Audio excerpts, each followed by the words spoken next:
День добрый, шановні глядачі. У ефірі телеканал «Белсат» і з вами Галина Бакунчик. Мы распочинаем прямую трансляцию со штогодовой вулічнай акції «Шэсце на куропаты на дзяды». Гэтая акцыя прымеркаваная да Дня памяці продкаў дзяды і прысвечаная памяці ахвярам усіх палітычных рэпрэсій. Сёлета яна адбываецца ўжо 31 год. Зараз мы стаім каля урочышча парк чэлюскінцаў. Это адно з месцаў пахавання ахвяраў сталінскіх рэпрэсій. І адсюль шэсце ручыць да Курапаты. Вуліцамі Мінска людзі пройдуць больш за дзесятак кіламетраў, каб дайсці да ўрочышча, якое ёсць масавым месцам пахавання ахвяраў сталінскіх рэпрэсій. Там удзельнікі акцыі ускладуць кветкі да крыжоў, усталююць самі крыжы, якія яны нясуць кожны год, запаляць знічы, скажуць прамовы. Цягам шэсця, натуральна, людзі будуць спяваць маршы і гімны, яны нясуць з сабой плакаты, нясуць кветкі, нясуць бел-чырвона-белыя сцягі.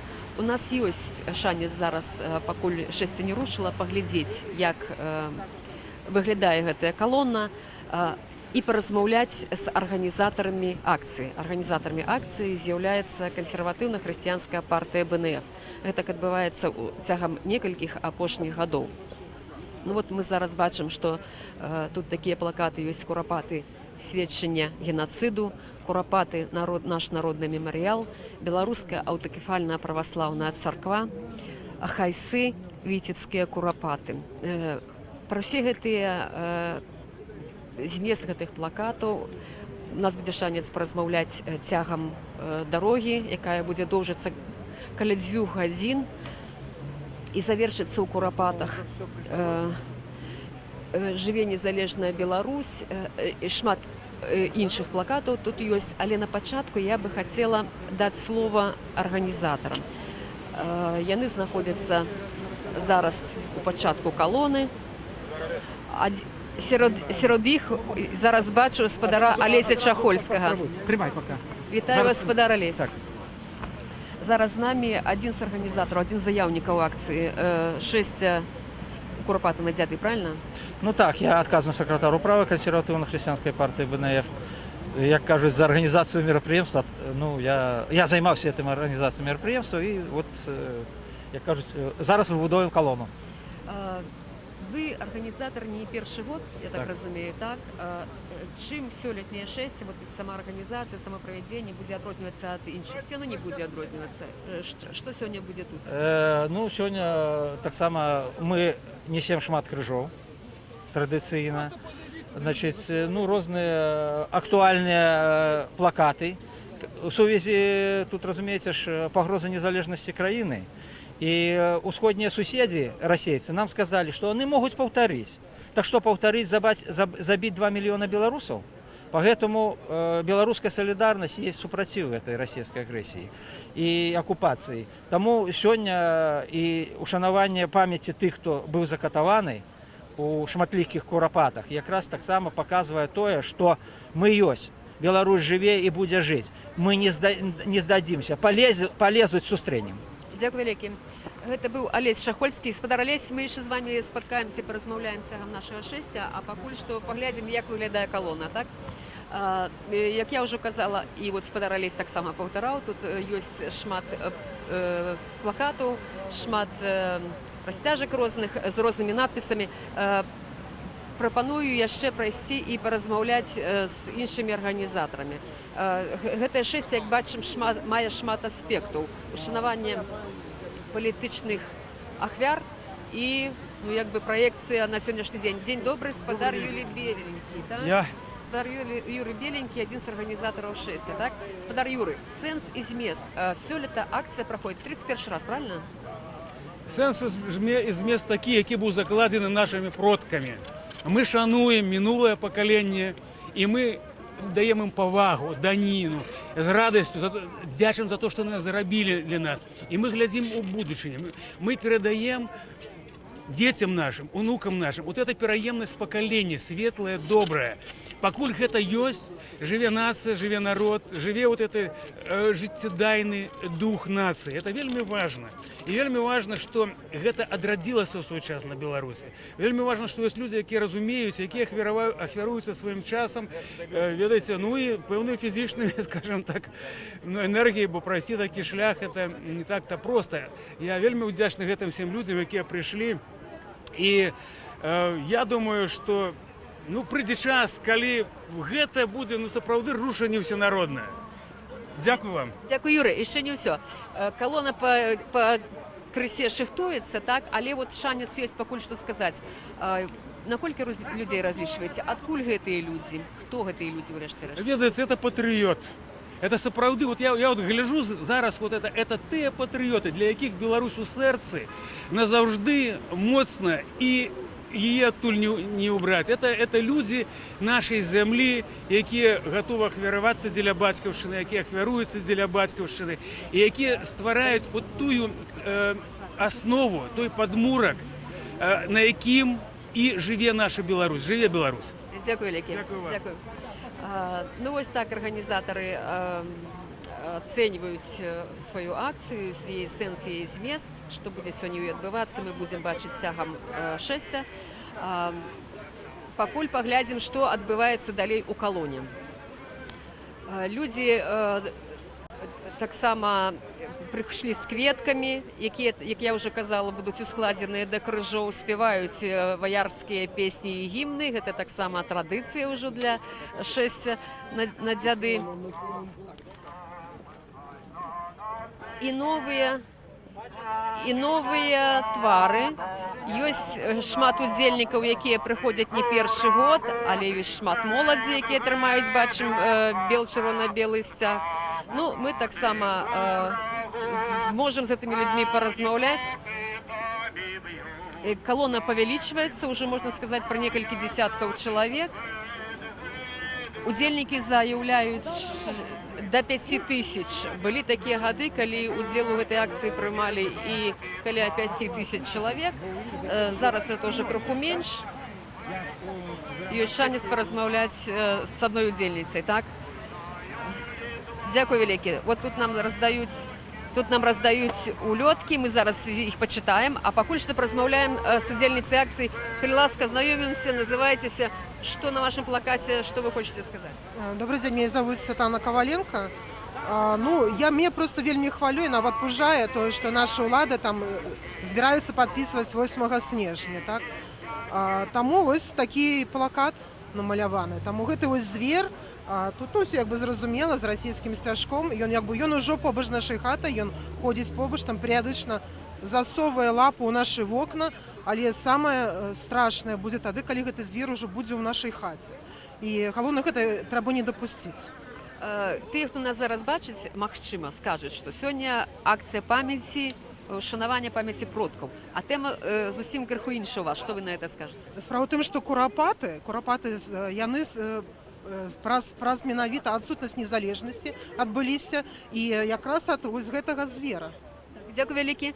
Дзякуй. Зараз мы калона рушыла, і мы таксама мусім ісці, каб не губляць пачатак шэсця, каб бачыць, як яно адбываецца. Таму будзем зараз ісці, ну і таксама адначасна размаўляць з удзельнікамі гэтай акцыі. Тут ёсць людзі нават з сем'ямі і з невялікімі вазкамі, з дзецьмі, незважаючы на сённяшні надвор'е. А яно такое даволі сырое, не надта халоднае, але ўсё ж такі глыбокая восень. Ну, тым не менш, бачым, што людзей сабралося. Так.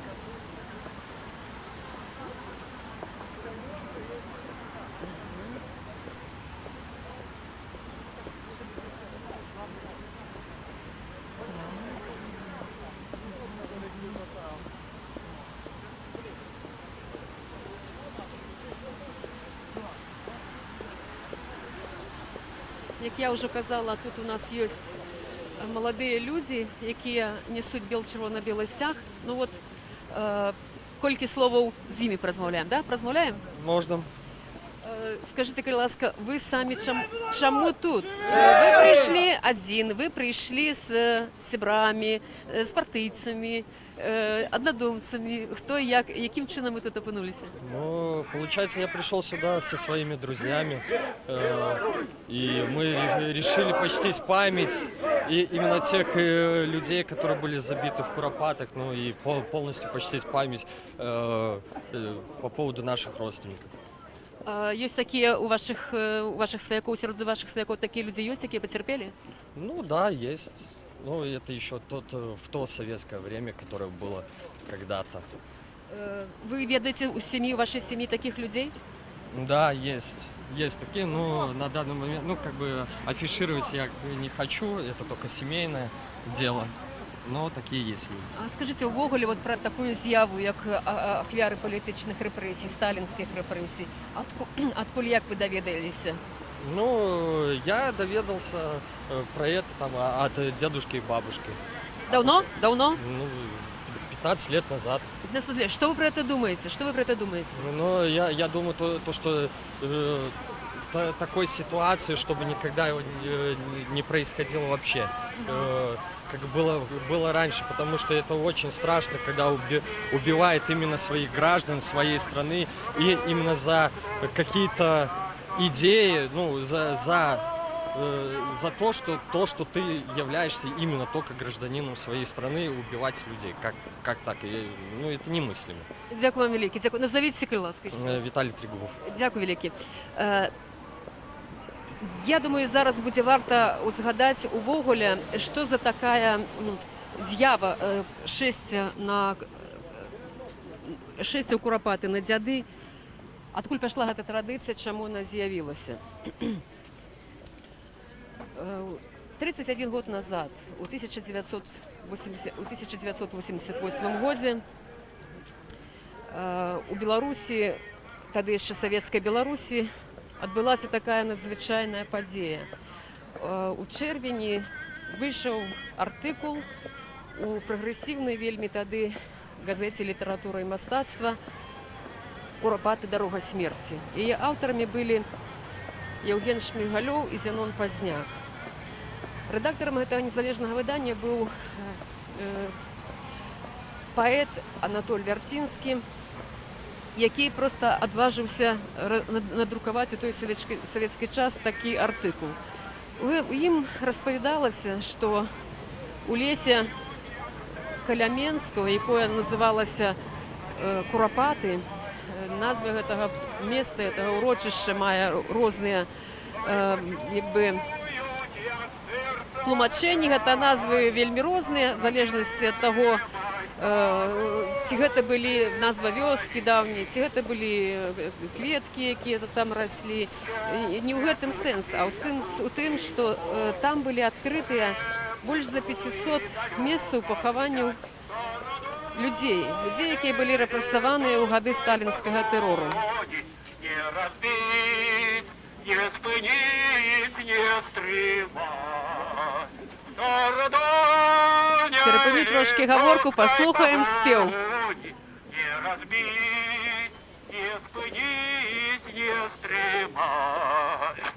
Только в сердце тревожным почую за Украину любимую жар. Вспомню острую браму святую, и вояков на красных конях белой тени проносятся конь.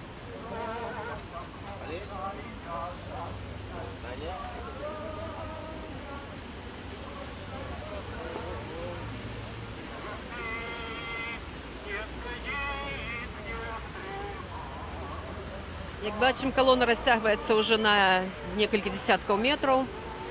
А я продовжу оповідь, откуль пішла традиція шестя у Куропати. Так ось у 1988 році, після публікації, яка була вельми смілим кроком білоруської інтелігенції, бо у совєтські часи було не прийнято говорити про ніякі сталінські репресії, про забойство мирних громадян.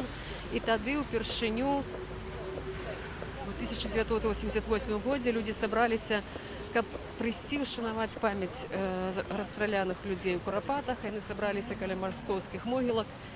Але тады гэтая помная акцыя была жорстка разагнаная сіламі савецкай яшчэ міліцыі.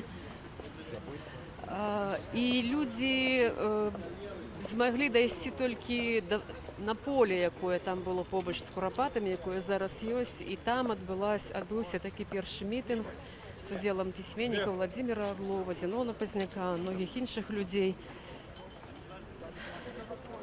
Але ад таго часу людзі пачалі збірацца на гэта шэсце кожны год.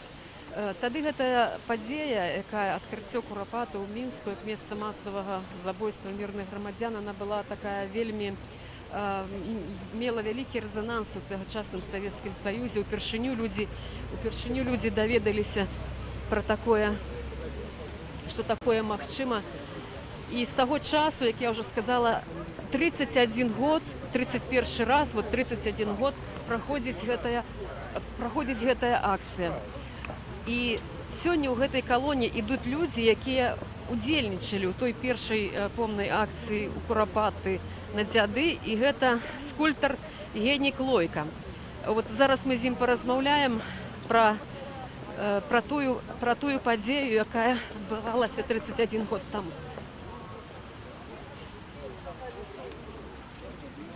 Вось са мной зараз побач скульптар Генік Лойка. Добрый дзень, Генік. Дзень добры. Зараз мы згадваем пра гісторыю шэсця ў Курапаты, так? Раскажыце, з чаго она пачыналася. Вы былі адным з тых людзей, якія ў 88 годзе восенню першыню прыйшлі туды да маскоўскіх могілак, так? Сёння ўзгадваў якраз гэты дзень. Сапраўды, ў 88 годзе першыя дзяды мы там былі. Але, наколькі я ведаю, гэтаму папярэднічала яшчэ адна акцыя. Мала хто пра гэта ведае, але вот першым дзядам папярэдніла яшчэ адна акцыя, правильно ці не? Так, было такое. Была такая вялікая масавая акцыя, калі адкрылі Курапаты. Вот.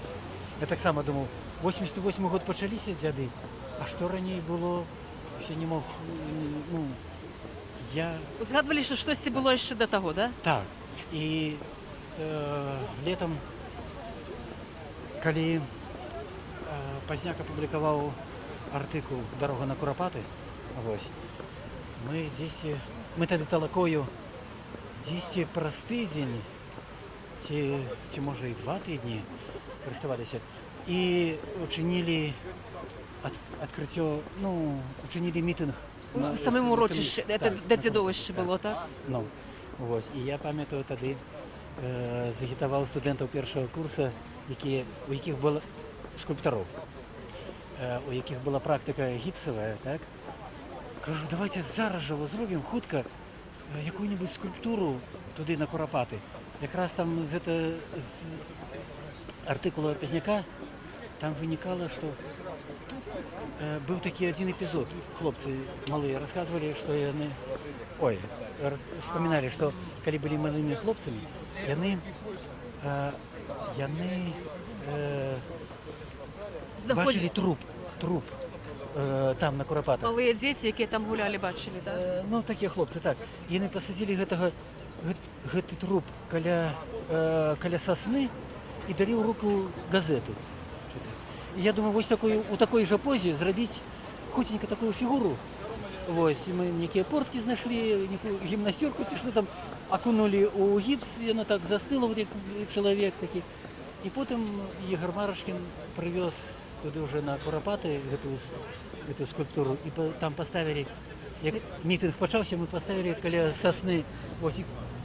Яна як цэнтрам стала такім у гэтым лесе. І там вакол гэтага і рабілі. І там была адна, это вот вельмі вядомы здымак, які пасля разышоўся шмат дзе, да? Гэта скульптура гіпсавая ў Курапатах, як бы сімвал тых памерлых людзей забітых. Так. І некалькі было плакатаў, лёзунгаў, вось так усё пачыналася. Геннадзь, а скажыце, калі ласка, што вы памятаеце пра той час? Як это было? Як эмацыйна перажывалася, да? Што для людзей было, для грамадства? Вы людзі былі, якія былі грамадска актыўныя. Як это рухалася? Наколькі былі, супраціў быў, ты жа дзяржаўных, можа быць, нейкіх структур. Як гэта адбывалася? Ну, як тут расказаць? Я пачаў размаўляць на беларускай мове з 80-го году. Вот. Мы сабраліся ў такую майстроўню, спеўна-драматычную майстроўню. І спявалі песні, беларускія народныя песні, так? Неслі народ. Я тады так думаў, што гэта, тут працы на гадоў 15-20. Студэнт такі разважае, так? Што вельмі хутка ўсё рушыцца на... І тут пашло. Мы яшчэ не падрыхтаваліся. Яка там жменька той майстроўні была? Яна разгарнулася ў талаку, потым у канфедэрацыю беларускіх суполак, потым беларускі народны фронт. І панеслася, так? Вось. Так што, мне здаецца, гэта так натуральна. Што вы скажаце пра сённяшні дзень? Ці так у сёння актыўна віруе беларускае жыццё, як гэта было тады? Згарнулася, больше стала, меньше стала. Што змянілася за 30 гадоў? Ну што сказаць? Вот, допустим, тады на Курапаты некалькі плакацікаў было саматужна зробленыя, так? Сёння, паглядзіце, ўсё ў сцягах, так? Тады у тыя гады я мог пералічыць усіх, хто гаворыць на беларускай мове, мог пералічыць на пальцах, так? Сёння гэта незлічоная колькасць, так? Дык я не ведаю, як гэта ацэньваць. Як гэта расцэньваць? Чаму сёння вы тут? 30 гадоў прайшло, а вы не пакідаеце вот эту працэсію? Уже 31? 31, так. Не пакідаю. Часам які год бывае, што дзесьці у агародзе корпаўся там, ці што. Бывала і такое. Вось. Але гэта наш шлях. Так трэба. Дзякуй вялікі, дзякую. Нагадаю, што быў скульптар Генік Лойка, які удзельнічаў у самых першых звядах у 1988 годзе і нават раней, як ён ужо сказаў, яшчэ летам, адразу пасля публікацыі. Першы мітынг адбыўся ў Курапатах яшчэ летам 88 года. Тым часам можна паглядзець эту калону, пра якую толькі што казаў спадар Генік Лойка, сапраўды упрыгожана чырвона-белымі сцягамі. Еўрапейскія сцягі тут ёсць. Ёсць сцягі з выявай пагоні. Гэта новая традыцыя дзядоў, якая жывая, якая змяняецца. І мы пра гэта таксама яшчэ размаўляем. Але зараз я бы хацела адшукаць людзей тут у калоні, якія мелі дачыненне да тых першых дзядоў, да пачатку гэтай гісторыі, гэтай традыцыі. Мы бачым таксама, што зараз паразмаўляем, паколькі мы сустрэлі. У нас тут есть... Да, это кто у нас? Емельянов, Воловик, Жамчужна, да, Бойко, Баранович, Швед. Яны, на жаль, не признаны політичними в'язнями. Дзень добры. Мусім спыніцца, маладыя анархісты. Толькі што чалавек выйшаў са зняволення, так? Так. Называйся, калі ласка, расказвай сваю гісторыю, што здарылася, чаму ты зараз тут? Што ты раздаеш? Дмитрий Полієнко, анархіст. Зараз я тут, каб, карыстаюся магчымасцю, мы збіраем сродкі на сваіх паплечнікаў і ўвогуле на ўсіх Лепш будзе ісці, так, таму што дастаткова спозімся, адыдзем ад калоны, так. То бок, сродкі для чаго? Для палітвязняў і для сваіх паплечнікаў. Я бачу, што там каляровы дым ідзе, да? Ці ведаеце што-нибудь, хто гэта робіць, для чаго гэта робіць? Не ведаю. Гэта не ведаеце, да? Мы так пасля падыдзем, паглядзім, гэта таксама удзельнікі акцыі. Прыцягнуць увагу, я так разумею, да этой акцыі, да? Працягнем гаворку. Все ж таки, што за абвесткі, для чаго? Абвестка пра тое, што зараз мы тут у Курапатах, мы карыстаемся магчымасцю сабраць сродкі на сваіх паплечнікаў і ўвогуле на ўсіх палітвязняў, якія зараз, на жаль, праваабаронцамі не прызнаныя. Мы не ведаем чаму, але вось мы збіраем для іх сродкі. Таму што мы лічым, што гэтая супольнасць, якая зараз ідзе шэсце, што гэта ўжо свядомыя людзі, якія мусяць падтрымаць палітычна зняволеных, якія зараз знаходзяцца ў турмах за іх свабоду, за іх ідэалы. У нас агульная ідэя. Сэнс у тым, што Курапаты гэта не толькі шэсце, гэта ўся краіна. Пакуль нехта знаходзіцца ў няволі знаходзімся ўсе мы, ўся краіна. Ці можна гаварыць сёння пра палітвязні? Вот калі нас зараз чуюць, скажам тым людзям, якія скажуць, да якія палітвязні? Пра што вы кажаце? У нас Іх шмат. І я не ведаю гэтай новай тактыкі у праваабаронцаў, чаму, напрыклад, дагэтуль Святаслав Абаранович не прызнаны палітычным вязнем. Дзякуй вялікі. Самі як вы пачуваецеся? Вы ці спадзяваліся на той вырак, які вам вынеслі хатняя хімія, бо вас што, патрабавалі 6 гадоў, да? Так, я спадзяваўся на горшае, я разлічваў увогуле на турэмны тэрмін на 4 гады. Чаму так здарылася? Чаму ўсё ж такі больш мяккі, як вам падаецца? Якраз таму, што, дзякуючы салідарнасці паплечнікаў, праваабаронцаў. Так атрымалася. Так. Што вы думаеце пра ўсё тое, што здарылася з вамі? Гэта звычайная спроба мяне ізаляваць ад грамадства за маю дзейнасць. Дзякуй вялікі. Я прапаную звярнуць увагу на калону. Яна перайшла на іншы бок дарогі. Відаць, змяніўся маршрут. Мы зараз это даведаемся у удзельнікаў 6. Арганізатараў 6, чаму зменена маршрут. Ну і вот астатняя калона пачынае пераходзіць дарогу. Два слова літаральна нагадаю, хто з намі зараз размаўляў. Зміцер Паліенка, это актывіст анархісцкага руху, які толькі што атрымаў судовы вырак 2 гады хатняй хіміі. Яго планавалі пасадзіць, пракурор патрабаваў пасадзіць у турму на 6 гадоў за хуліганства. Па крымінальнаму артыкулу за хуліганства, нібыта ён там распыляў людзям у вочы перцовы газ. Вось за гэты хуліганскі ўчынак яго збіраліся пасадзіць на 6 гадоў у турму, але атрымаў хатнюю хімію. Актывісты, анархісты лічаць, што гэта пераслед грамадска актыўных людзей.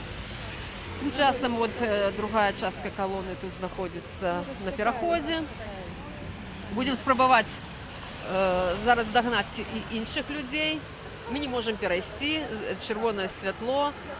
Тут шмат супрацоўнікаў міліцыі, якія дапільноўваюць, каб людзі не пераходзілі ні на чырвонае святло, не выходзілі з калоны, каб ішлі роўна па ходніках.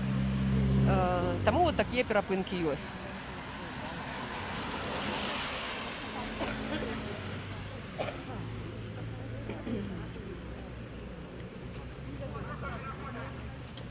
Вось, як бачыце, таксама не дазваляюць пераходзіць, не дазваляюць пераходзіць там дзе-то ў іншых месцах недазволеных.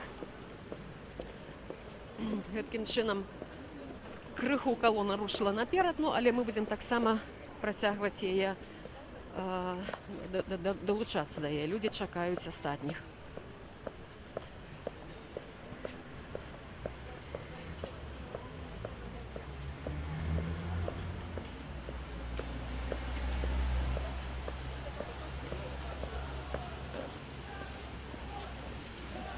Может, это не маршрутка, а может, это не маршрутка?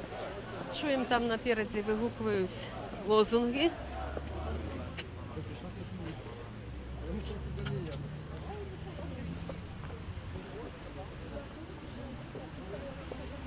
Калона прыпынілася, каб дачакацца астатніх удзельнікаў. Зараз тут у нас адзін з арганізатараў, адзін з заяўнікаў.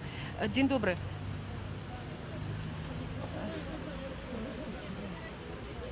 Вітаю вас. Вітаю. Белсат. Мы ў прамым эфіры і хацелі бы пацікавіцца маршрутам.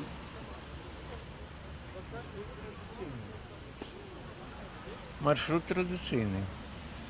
По проспекту, по Каліноўскага, па Сядых, Карбашева, Гамарніка. То бок нічога не менялася сёлета? Нічога не менялася. Не. Толькі вот тут на Волгоградской мы раней просто проходили поверху, там не было загороджи. А прыйшлося обойти трохи колено зрабіць на пераход на Волгоград. Вот. Да, ну это такая невеликая додаток.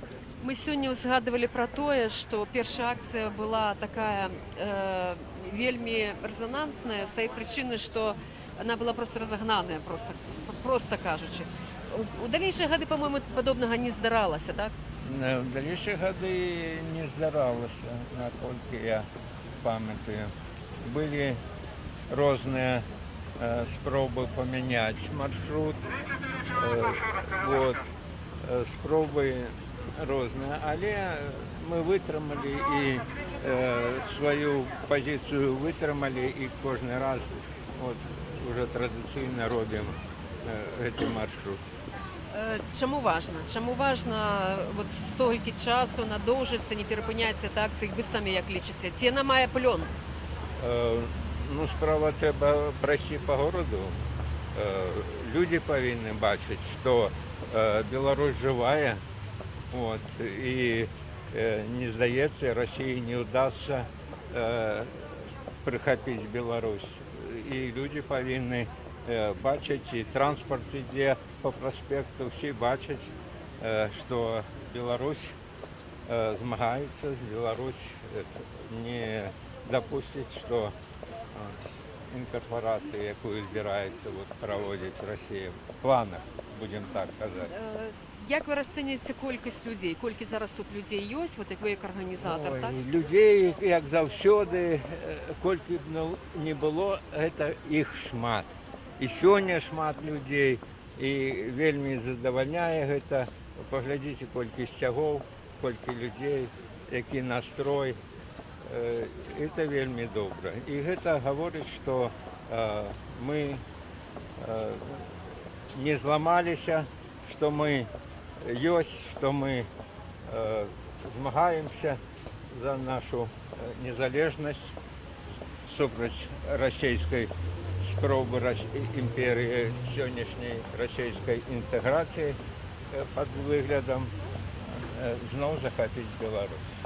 Дякую велике. Я нагадаю, що це Сергій Попков, намісник старшини партії БНФ, один з організаторів сьогоднішньої акції. Но я ще би вам хотіла одне питання задати.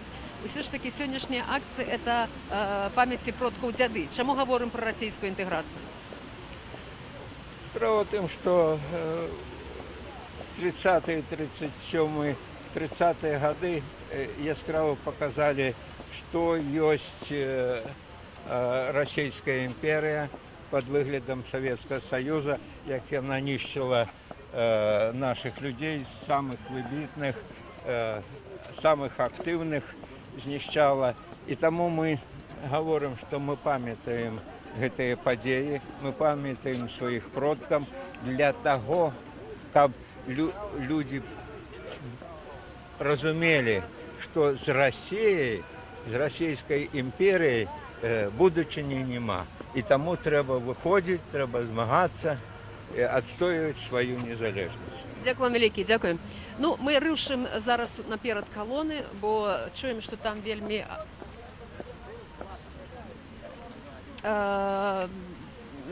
рушимо наперед колони і послухаємо, які лозунги, які викрикують тут люди.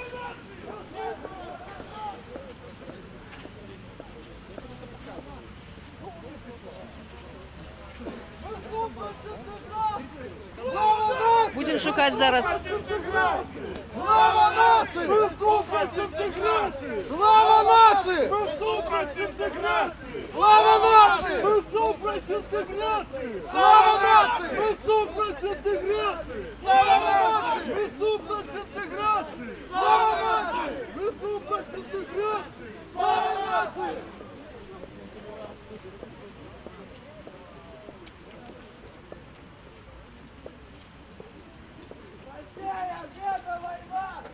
Россия, это война!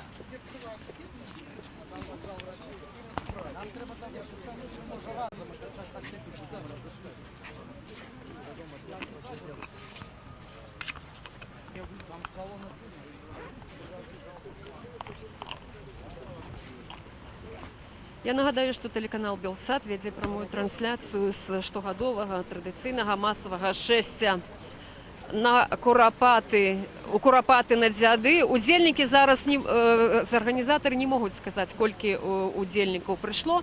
Мы можам зараз нашим гледачам паказаць усю калону. Яна выглядае даволі вялікай. Гэта на некалькі дзесяткаў метраў. Колькі канкрэтна людзей прыйшло, ну, напэўна, можна падлічыць. Будзе шанец, перапытаем у нашых арганізатараў. Зараз пакуль мы гэтай лічбы не ведаем, але не менш, чым это звычайна адбываецца ў розныя гады.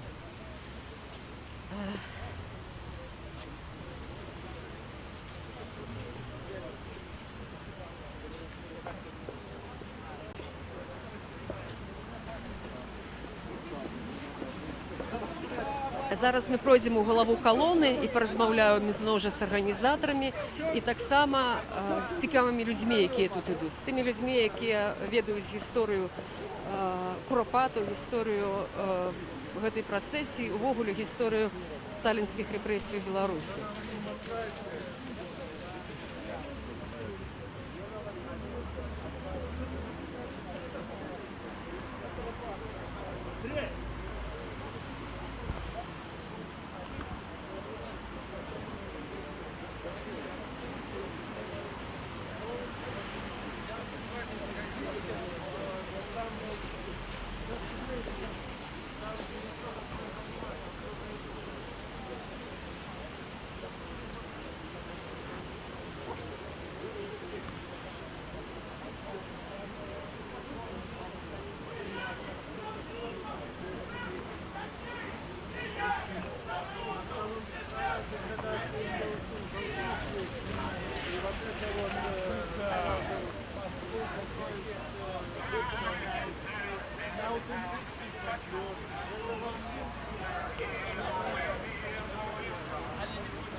Нагадаю, што тэлеканал «Белсат» вядзе прамую трансляцыю са штогадовага традыцыйнага шэсця у Курапаты на дзяды. Акцыя ўжо доўжыцца 10 з паўгадзіны. Людзі праходзяць звычайным маршрутам, як сказалі тут арганізатары. Калона упрыгожаная сцягамі. Людзі несуць плакаты, крыжы, якія будуць усталёўваць. Ну, а мы зараз пацікавімся у арганізатараў, ўсё ж такі, ці ёсць нейкая лічба, ці можна назваць колькасць удзельнікаў. Як гэта можна параўнаць з мінулымі гадамі.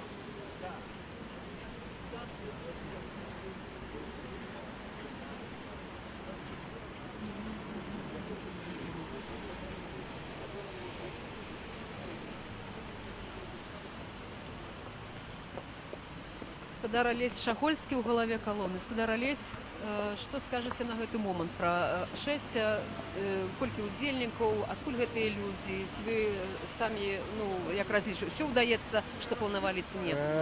Ну, практычна ўсё атрымалася. Людзі абсалютна з розных, з Гомелі, Магілева, Ліды прыехалі, хлопцы, Сасіповіч прыехалі. Это толькі што я ведаю. Вот на Волокомля приехали, на Волокомля, ведаю, Лагойск приехал, ну, Витебск приехал, я кажу, с инициативы хайцы Витебские Курапаты. Ну, это только по тем, что я бачу, кто. Колькі чалавек можа быць тут у калоне? Я зараз не могу сказать, я просто, ну, колькі там, не ведаю, ну, не одна сотня, скажем так. Не одна сотня. І, ведаеце, заўсёды это пытанне такое цікавае пра колькасць. Ведаеце, у тым стане, якое знаходзіцца грамадства, спадзявацца на нейкія пакуль што масавыя акцыі, оно яшчэ не даспела. Оно ўсё яшчэ даспявае. Паказчык таго, што даспявае прагляд уже па 2 мільёнаў, як кажуць, праглядаў па 2 мільёна нового фільма пра Лукашэнку. Так? Для каго ж это, напэўна, адкрыццё, таму што падрасла і моладзь і так далей, і для іх это адкрыццё, што пры гэтым рэжыме адбывалася. Таму тут прыйшлі людзі, якім баліць, якія ведаюць, што такое змаганне, што такое ушанаванне памяці. І па гэтаму вырашае заўсёды актыўная меншасць, а не пасіўная большасць. Гэтаму актыўная меншасць все пытанні і вырашыць. Дзякуй вялікі, дзякуй. Гаспадар Алесь Шахольскі. Глядзім на працэс, на хаду калоны. І я яшчэ таксама працягну гэтую гаворку пра гісторыю курапатаў. Менавіта з таго гледжання, што сказаў гаспадар Шахольскі, што ўжо падрасло новае пакаленне за гэтыя 30 гадоў, якія, магчыма, нават і не чулі ніколі пра курапаты, не чулі пра тыя сталінскія рэпрэсіі, якім варта нагадаць, што сённяшняя традыцыя ўзнікла не на вольным месцы, што былі для таго падставы. І яшчэ ёсць людзі, якія стаялі каля крыніцаў адкрыцця курапатаў, адкрыцця памяці пра палітычныя рэпрэсіі. Я зараз бачу, тут у калоне ідуць дэпутаты Верховнага Савета 12-го склікання Лявон Баршэўскі і Сергей Антончык. Это тыя людзі, якія прыйшлі ў заканадаўчы орган незалежнай Беларусі у першы дэмакратычна абраны. Тыя людзі, якія стваралі гэту новую сучасную Беларусь. Я бы хацела паразмаўляць з імі пра курапаты таксама.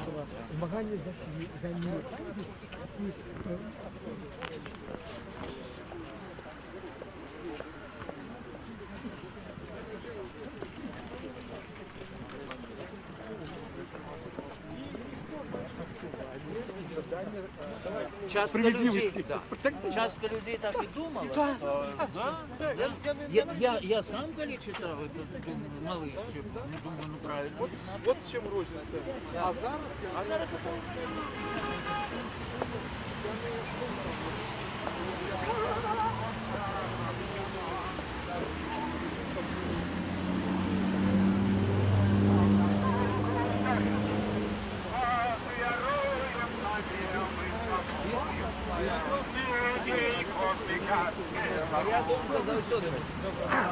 Гэткім чынам калона рушыць далей, а я ўсё ж такі хачу, як я ўжо сказала, паразмаўляць з дэпутатамі Верховного Совета. Добрый дзень, я прашу прабачэння. Выбачаюся, это тэлеканал Белсат, як вам абодвум. Я толькі што казала ў эфір, што вы дэпутаты першого Верховного Совета Незалежной Беларуси, так? Это было 94 год, якраз незадолго пасля таго, як былі адкрытыя курапаты. Што тады было ў Верховным Савеце? Ці былі спробы, каб гэтая дата, 29 кастрычніка, дарэчы, была ушанавана на дзяржаўным узроўні? Як это ўсё адбывалася? Наколькі это было тады лёгка і чаму яно так і не сталася? Не, ну тут у нас была адзіная думка і рашэнне, што мы павінны менавіта дзень 2 лістапада зрабіць святочным, якім мы аб'яднаем і традыцыю, старыя дзяды, і адначасна спалучым з ахвярамі гэтага тэрору, сталінскага і іншага, увогуле савецкага тэрору. Мы это спалучым. І у нас было аднадумство, што мы на другое прызначаем, і нам удалося правесці. Это быў выхадны дзень, і гэта было кампрамісам в плане тым, што праваслаўныя атрымалі радаўніцу, каталікі маглі другога мець выхадны, хаця это не каталіцкае чыста свята, дзяды, это больш шырока трэба глядзець. Але это быў кампраміс. І мы гэты кампраміс на яго ўрэшце ўдалося пераканаць абсалютную большасць, нават камуністычную ў парламенце. Не ўдалося на 25 сакавіка пераканаць, яны не прагаласавалі, каб зрабіць чырвоным днём календаря. Былі спробы, так? Конечно. На жаль, некаторыя нашы дэмакраты, не буду называць прозвішча, сказалі, мы эту дату не ведаем, таму рана галасаваць. Вот. Але поэтому был компромисс досягнуты. Радовница, дзяды, абавязкова дзень свабодны ад працы, дзень, калі можна памінаць продкаў і забітых пры Сталіне, і проста памерлых, і при любых абставінах. На жаль, потым при урадзе Чигиря спачатку адмянілі выхадны на дзень дзядоў, так? А потым фактычна ён і перастаў згадвацца, хоць сёння ён ёсць святам, то есть не святам, а днём памяці. Але гэта ўжо ніякае тэлебачанне дзяржаўнае, ніхто пра гэта нічого не гаворыць, это ціха затапталі это свята. І таму важныя такія шэсці, што яны хаця б нагадваюць, што это ёсць і што это нікуды не дзелася. І вот это важно. Дякую вам вялікі. Ну, тое, што было зроблена, як вы лічыце, які його уплыў і значэнне і на сённяшні дзень, і на будучыню, магчыма? Дуже Сергейский. Ну, я скажу, что это вельми...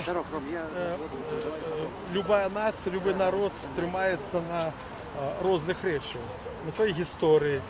Калі, напрыклад, нема сэнсавання тое, што было, то тое, што было, можа паўтарыцца. І вот шествие ў Курапаты – гэта спроба остановить і прыпыніць гэтыя працэсы, якія зноў набіраюць моц. Гэта зноў знішчэнне людзей, гэта парушэнне правоў, гэта пераўтварэнне і прыняццё сюды сталінскіх кашмараў, прыцягнення на беларускую глебу. Я б хацеў яшчэ вельмі важную сказаць рэч. На мой погляд, зараз сталі і даже многія незалежніцкія групоўкі і апазіцыйныя групоўкі сталі забываць самае галоўнае, што камунізм, які прыйшоў з Расіі, сталінізм, які прыйшоў з Расіі, гэта ёсць асноўная рыса расійскай імперіі. Вот гэта расійская імперія, гэта краіна, якая заўжды робіць сваю экспансію на іншыя тэрыторыі пад рознымі вывескамі. Учора быў сталінізм, пазаўчора быў Іван Грозны, а сёння пуцінізм, які зноў нагадываю усім, што расійская імперія – гэта вайна, гэта галеча, гэта вельмі вялікая небяспека. Таму многія забываюць, кажуць, што быў сталінізм, там быў камунізм, што адкуль ён з'явіўся? Ён з'явіўся вельмі натуральна, таму што расійская імперія заўжды кладзецца ці апіраецца на гэтыя античеловечыя ідэі, якім быў сталінізм, камунізм у тым ліку. Ён можа таксама ператварыцца зараз у карычневы фашызм, і зараз можна сказаць, што ў той жа Расіі прыйшлі да ўлады НКВДшнікі з фашыстовскімі ідэалагічнымі установкамі. То бок сёння вот тут гучаць лозунгі таксама супраць Расіі, то есть плакаты, людзі выгукваюць лозунгі. То есть не выпадкова вы лічыце? Гэта не выпадкова, конечно, только трэба заўсёды прасочваць сувязь. Сапраўды, рэч у тым, што калі чалавека за свабоднае выказванне ці за выказванне супраць імперіі пры цары яго высылалі у Сібіры, пазбаўлялі права выказвацца публічна, адкрыта і так далей. Бальшавікі это завастрылі да крайнасці, яны проста ў ямы пачалі людзей, так сказать, на краю ямы страляць. Цяперашняя сістэма, якая зноў-такі сфармавана ў Расіі. Внутренней нашей системы нема таких резервов. И она працуе забиванием праз пропаганду, праз шалёнае паўтарэнне фальшивых рэчаў. То есть это забойство, якое робіцца только уже не кулю ў патыліцу, а забойство робіцца, знішчаецца асоба, знішчаецца асабовасць, знішчаецца плюралізм, знішчаецца магчымасць выказвацца реально розным людям. То есть выказацца як бы фармальна могуць, но іх з колькасцю знішчаюць. То есть зараз курапацкі расстрэл, ён і іншымі спосабамі робіцца, але ён працягваецца. І адтуль это ідзе, бо тутэйшая ўлада без падтрымкі той улады, яна не мела ўнутранай сілы бы усталяваць вот такі рэжым. Я б хотел еще одну кропку додать, что гісторыя расійскай імперіі і асноўныя скрепы, якія гэту імперію скрепляе, так скажем, гэта тэрор. Гэта асноўная ідэя расійскай імперіі тэрор. І калі б беларускія людзі гэта ўсё зразумелі, калі б і апазіцыйныя у тым ліку дзеячы, якія кажуць пра сталінізм, пра дэкамунізацыю, калі яны яшчэ паўтаралі, як мантру паўтаралі тое, што расійская імперія гэта тэрор, тады я думаю, што хутка і можа пачались нейкія перамены ў сацыяльным сэнсе, у галавах людей. І потім в соціальному сенсі. Сегодня Потому нас- что террор бывает разных видов. Нельзя думать, что террор это только вот непосредственно стрелили. Террор може бути моральний, так. може бути террор, який використовується в якості ліквідації любого іншодумства. Это є террор. Залежить просто ад умоў. Калі б сёння мовы зменюцца, то яны могуць даць каманду на адстрэл таксама людзей, пахішчэнне людзей. І просто зараз умовы у інфармацыйнай прасторы, як права кажа Лявон, такія, што можна гнабіць і без закідання чалавека ў яму. А калі зменіцца сітуацыя, яны могуць даць каманду і на той самы той, што адбылося ў Курапатах. Які шанец абараніцца вот у сённяшніх умовах, сённяшнім і грамадска-палітычным актывістам, і звычайным людзям? Якія шансы на то, каб краіну ўвогуле абараніць у такой сітуацыі? Народ Беларусі. Треба виховувати політичне мислення. Саме просто самоухилитися ці з'їхати за межу і сказати, буде тут як є. Треба заставатися в країні з країною, виховувати людей, переконувати, говорити їм про це, використовуючи всі можливі сродки. Тому що поки в головах не відбудеться вот этой розстановки коштовностей по поличках, люди будуть жити мгновенням. І вони, улада їх відвчила думати політично. Нават у канцы 80-х гадоў намного больш людзей думала палітычна, палітычнымі катэгорыямі, што каштоўна, што не каштоўна, што павінна быць зменена. Сёння людзі махаюць рукамі, кажуць, ай, абы не звязвацца, лепш мы з'едзем за мяжу, лепш мы пойдзем у заробкі там і так далей. Так давялі людзей до такого стану. А я б яшчэ добавіў, што трэба абавязкова падтрымліваць сваю эліту.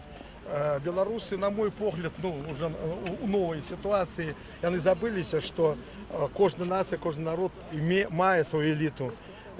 Сёння эліта это не тое, што знаходзіцца ў кіраўніцтве. Гэта якраз не эліта, а эліта тыя людзі, якія змагаюцца, якія показалі, што яны могуць ахвяравацца.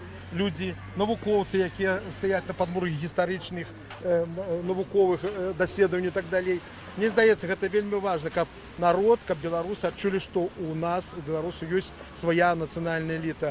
А што тычыцца вынікаў, то я хочу вам сказаць, што я аптымістычна гляджу на будучыню краіны, таму што я ведаю, што ёсць сакральныя рэчы, якія не можа ніхто не змяніць, ніякія рэжымы.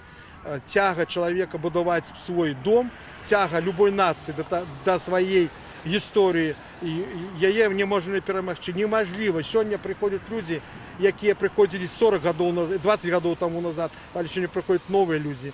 І гэта будзе бяскончы. Гэты працэс пабудавання сваёй краіны і змагання сваёй краіны будзе бясконцы. І ніхто і ніколі не пераможа гэтых людзей. Проста можа быць страчаным пакаленнем людзі, якія хацелі б за сваё жыццё ўбачыць нешта.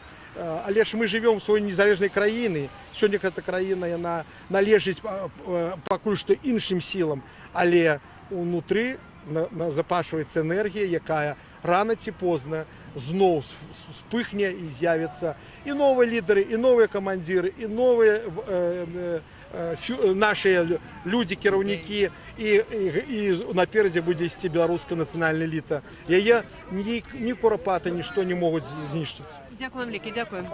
Нагадаю, што гэта былі Леон Баршэўскі і Сергей Антончык, дэпутат Верховного Совета 12 склікання, першага Верховного Совета незалежнай Беларусі.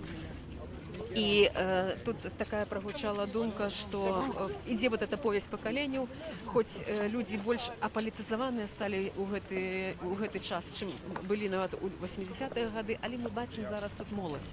І я вот прапановваю таксама паразмаўляць з маладымі людзьмі. Вітаю вас, паразмаўляем са мной. Так, паразмаўляем. Тут казалі толькі што беларуская моладзь, ну і не только моладзь, грамадства ўвогуле стала больш апалітычна. Што вы пра гэта скажаце? Так, это так. Потому что у нас внутри это все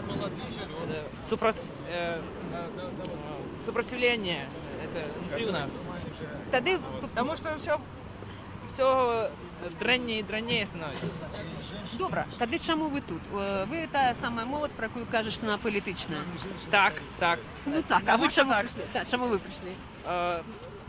Потому что я хочу падтрымаць наших людей, усіх, хто пришел. Калі мы придем сюда 10 тысяч, 100 тысяч человек, яны будут сложно на белорусском, им придется нас принимать, нас понимать, нас видеть, что мы есть, что мы не молчим, что мы что-то делаем. Чем больше нас, тем лучше. Поэтому я пришел сюда. Что треба робити сьогодні? От як вам подається, коли треба робити, то що в этой країні? В первую очередь нужно приходить, нужно показывать, что у нас есть свое мнение, что мы готовы выступать как против, мы готовы говорить, указывать на проблему. То есть если нас будет много людей, все будет. Не нужно там громить, не нужно кричать, не нужно делать плохое. Нужно просто показывать, что нас много, и у нас есть свое мнение. Дякую Мне вам кажется, велике. это самое важное. Дякую вам велике. Назовіться? Да, меня зовут Станислав. Вельми приємно. Ну, так само тут політики вже більш сталого віку. Давайте розмовляти з ними. Тільки що розмовляли з молоддю. Ці сапраўды наше громадство настільки політичне, настільки не зацікавлено в ніяких громадсько-політичних процесах. Що можна робити в цій ситуації? Як ви лічите? Я скажу, що це Вячеслав Сірчик, лідер руху «Разом». Солидарность раз. Солідарність, пробачте, да. Ну, мы не скажем, что мы аполитичные. Мы подневоленный народ, и на великий жаль сегодня от людей в Беларуси абсолютно не залежать такие важные моменты, как обрання улады. Люди позбавлены нават самых элементарных прав и свободаў. Таму менавіта ад гэтага уже прыгодна і ідзе, может быть, і правільнае разуменне людзей, што сию секунду конкретно яны нічога змяніць не могуць. Потому что людям трэба жыць, людям трэба хоть недзе зарабляць грошы, а з гэтым у нас вялікія праблемы, і грошы беларусам даюцца вельмі цяжкай працай. Людям трэба падымаць сваіх дзяцей, проплачивать за свои квартиры, ухаживать за своими батьками, бо это таксама великая проблема сегодня в Беларуси. Мы стали уже вельми старой нацией. Я думаю, что недзе средний взрост людей, які сегодня живут на территории нашей краины, недзе близкий каля мяне. Это предпенсионный уже взрост, на великий жаль.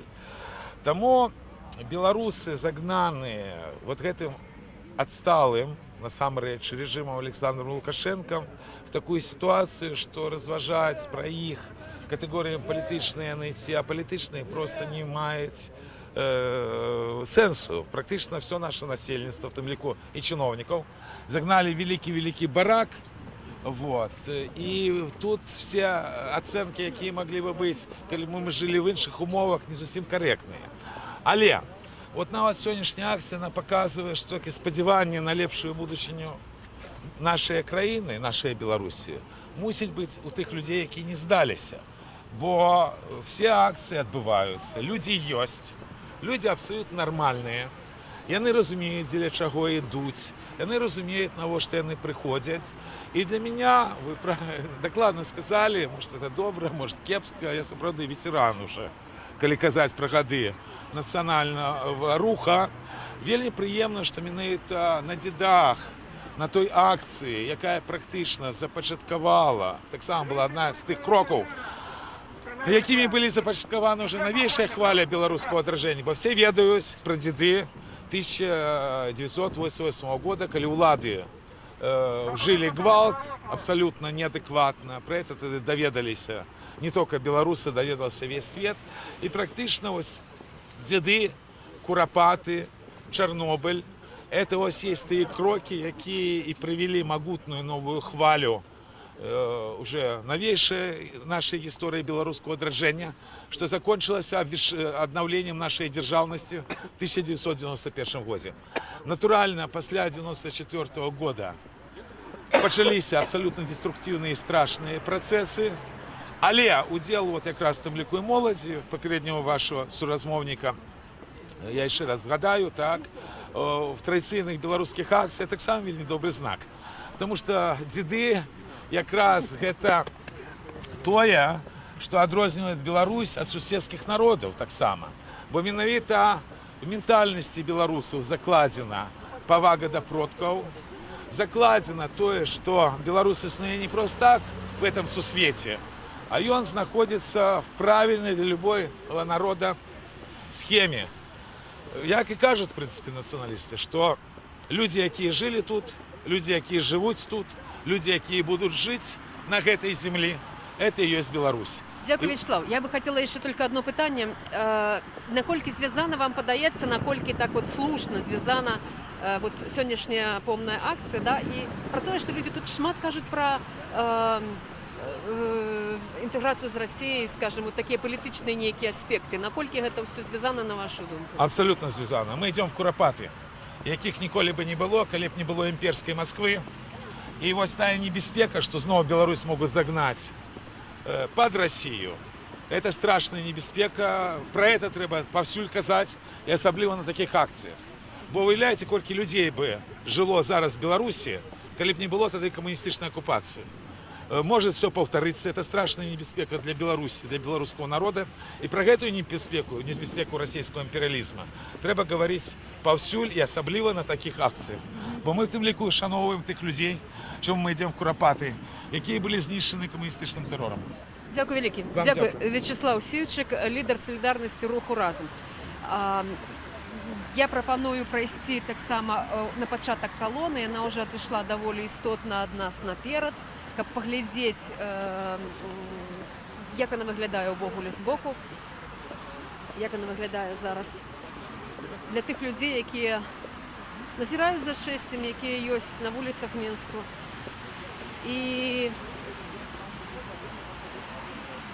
І хотіла б так само протягнути про Куропати, оповідь про Куропати з історичного гледжання, все ж таки від початку його відкриття. Так ось, після відкриття Куропатів і після перших шестів правда про сталінські репресії в Білорусі, вона почала відкриватися просто з невероятною імкливістю і силою, можна сказати. От за ці роки были открыты вельми многие места, где у сталинские годы отбывался массовый террор, где отбывались массовые забойства громадян. Историки-навуковцы кажут, что их по неподтвержденных звестках больше за 100 таких мест у Беларуси, где есть массовые похования ахвяров політрепресій. Чому звістки не підтверджені? Бо громадство, історики, дослідчики не мають доступу до архівів. Більш за то, вони кажуть, навіть ті архіви, які вони знаходять, до яких все ж таки отримують хоч якийсь доступ, вони шмат де знищені. Засталися свідчення тих людей, які засталися живими, які у 1938 році, поводу розпорядження совєтських органів, був припинений цей масовий терор, вони назвали це пірогибами. І частка людей була визволена, і от ті люди, які писали у органи НКВД, у прокуратуру з нагоди своїх арештів, от ті звістки засталися в архівах. Звестки про расстрелы, про их колькость, про место похования, они вельми малые. Тим не менш, такі звістки є. Зараз ми бачимо, що тут у колонії йдуть люди, які несуть плакат «Хайси». За стягами зараз не можу прочитати добре плакат, але написано «Хайси, Вітебські Куропати». Я амаль упевнена, що це йдуть люди, які приїхали з Вітебська. І я зараз пропоную порозмовляти з цими людьми. Добрий день. Добрий. Телеканал «Белсат». Ведаю. Вельми приємно. Так Я само. бачу, я упевнена просто, да, що ви з Конечно. Вітебська і ви Да. приїхали нагадати про Вітебські Куропати, як ви кажете, так? Ну, Я перепрошую, я пропоную вам познайомитися із нашими глядачами, які зараз глядять нас у прямому ефірі. Назовіться, хто ви, откуда, розкажіть. От про Витебская инициатива «Хайсы». Ян Державцев, старшиня є. Коли ласка, Ян, розкажіть про ваші Вітебські Куропати. Коли були відкриті, як це було, що там про їх відомо, і скільки там людей було закатовано, що на сьогоднішній день по вшануванню пам'яті цих місць людей загиблих?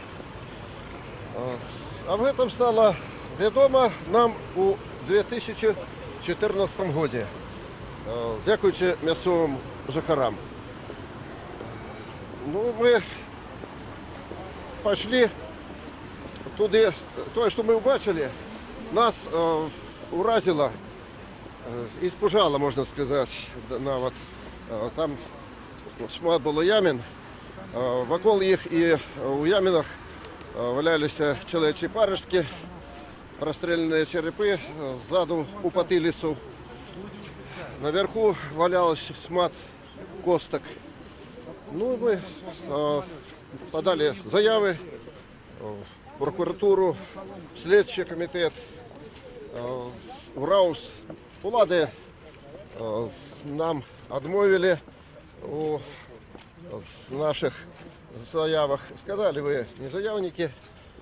Ось. Ну і потім уже 5 годов весь час відмовляються признавати це місце як місце розстрілу білоруських громадян під час сталінського терору. Все ж таки, я так розумію, що вшановується силами громадськості, правильно? Ну, ми, не глядячи на відмову признавати нас і наші заяви, ми просили, щоб там этих людей поховали на том же месте, где их нашли. У 2014 году 52-й пушковый батальон выкопал 172 человека, а в 2017 302. 172 поховали под выглядом немецких ахвяр, бездоказно, сфальсифицировано, под станцией Лосвида, а 302 человека в 2018 году поховали, уже не подписывали, кто это, потому что там не нашли ни водной немецкой гильзы, только советские. От Нагана, от ТТ и большесть от Кольта. Вот. И написали просто на громадянских могилках, их поховали, подпись был такой. Тут поховані громадяни, яких знайшли у Хайсах. Ми побач поставили металічний добрий криш і з шильдою, що тут лежать ахвяри сталінського терору. Зараз там вже ми зробили народний меморіал, справжній 32 металічних крижі і древляних, зроблен добрий помник. Це зробив предпринимальник за свій кошт, вельми дорогий. Помник із граніту. І гранітна плитка так само. Вчора ми ушанували на дяды этих людей, какие там были расстреляны. Біскуп освятил упершиню, это здарилося за 5 годов. Біскуп Олег Буткевич. І ще там были здесь им шмат, было народа при великой стечении. Ну і ще там так само освятив біскуп помник, ми зробили латишам, яких розстріляли 41 чоловіка разом з Ольгою Олександровною Данцет. Але откуда такі звістки у вас? Це звістки у нас у 17-му році, коли працював пошуковий батальйон, ми приходили туди і однойчі побачили, там сиділи археологи з Національної академії наук Олег Вильгельмович Іов і Томилин, это археолог 52-го пошукового батальйону. І серед речей розстрілянних там были и расчески, и зубные щетки, и мыльницы, и монеты, и перочинные ножики, окуляры, кастрюли, миски, кружки. мы убачили некалькі грабенчикаў жаночых, і над ним было добра бачна выцарапана Олі, Дан, Ци і обломан был на полове. Ну, мы по базе подняли по разных базах и нашли. Только одно имя подходило. Это Ольга Александровна Дан-Цит. Мы поехали к ней на Радзиму, Улёзнинский район, вёска Матушова. А там живые есть еще несколько латышских семей. И они рассказали нам, что ее сестра лежит на могилках, Дарья. Мы пошли туда, сапраўды, побачили это, сняли. Вот поэтому мы ведаем докладно, что там была расстреляна Ольга Александровна Данцев. И мы ушанували ее, як і подобається. Дякую вам велике, дякую. Вельми цікавий розказ. Ну, я так бачу, що ви приїхали не один, да? Ні. Тут є молоді люди, ми зараз розмовляємо з ними так само. Я щиро вдячна за оповідь, так? І хотіла би з вами порозмовляти так само. Скажіть, коли ласка, ці вас тут шмат з Витебска приїхало? 4-5 чоловік, так. Да. Что у Витебску ведаюць про ваше место згубы? Ведаюць у нас вось гэта ініцыятыва Яна Дзяржаўцева, довольно много, шмат людей. Вось мы на кожныя дзеды і весной, восені там прибираем это место. Нават в этом годзе установили такой сапраўдны помнік ужо. Даже можа нейкі тоже пункт гледжання эстэтычнага густу, ён прывабны, не абы-які цікавы. Ну, я б хотіла спитатися, як вам допомагають, хто вам допомагає? Громадство, допомагають улады, хто? Не, улады не допомагають. Уладу ми пыталися, писали звороты неодноразово, каб нам помогли, коли пошуковий батальйон викопав там гэтыя парэшткі і зрабіў свою работу неахайна, і мы потім зібрали там яшчэ парэшткі людей, вот, і патрабавалі, каб нам помогли офіційна кудысьці іх, на тым же месцы могуць захоронить офіційна. Вот. А наши улады, чыноўнікі Витебскага райвыканкама, яны стаяць на тым, што гэта жертвы, ахвяры Великай Отчинной войны.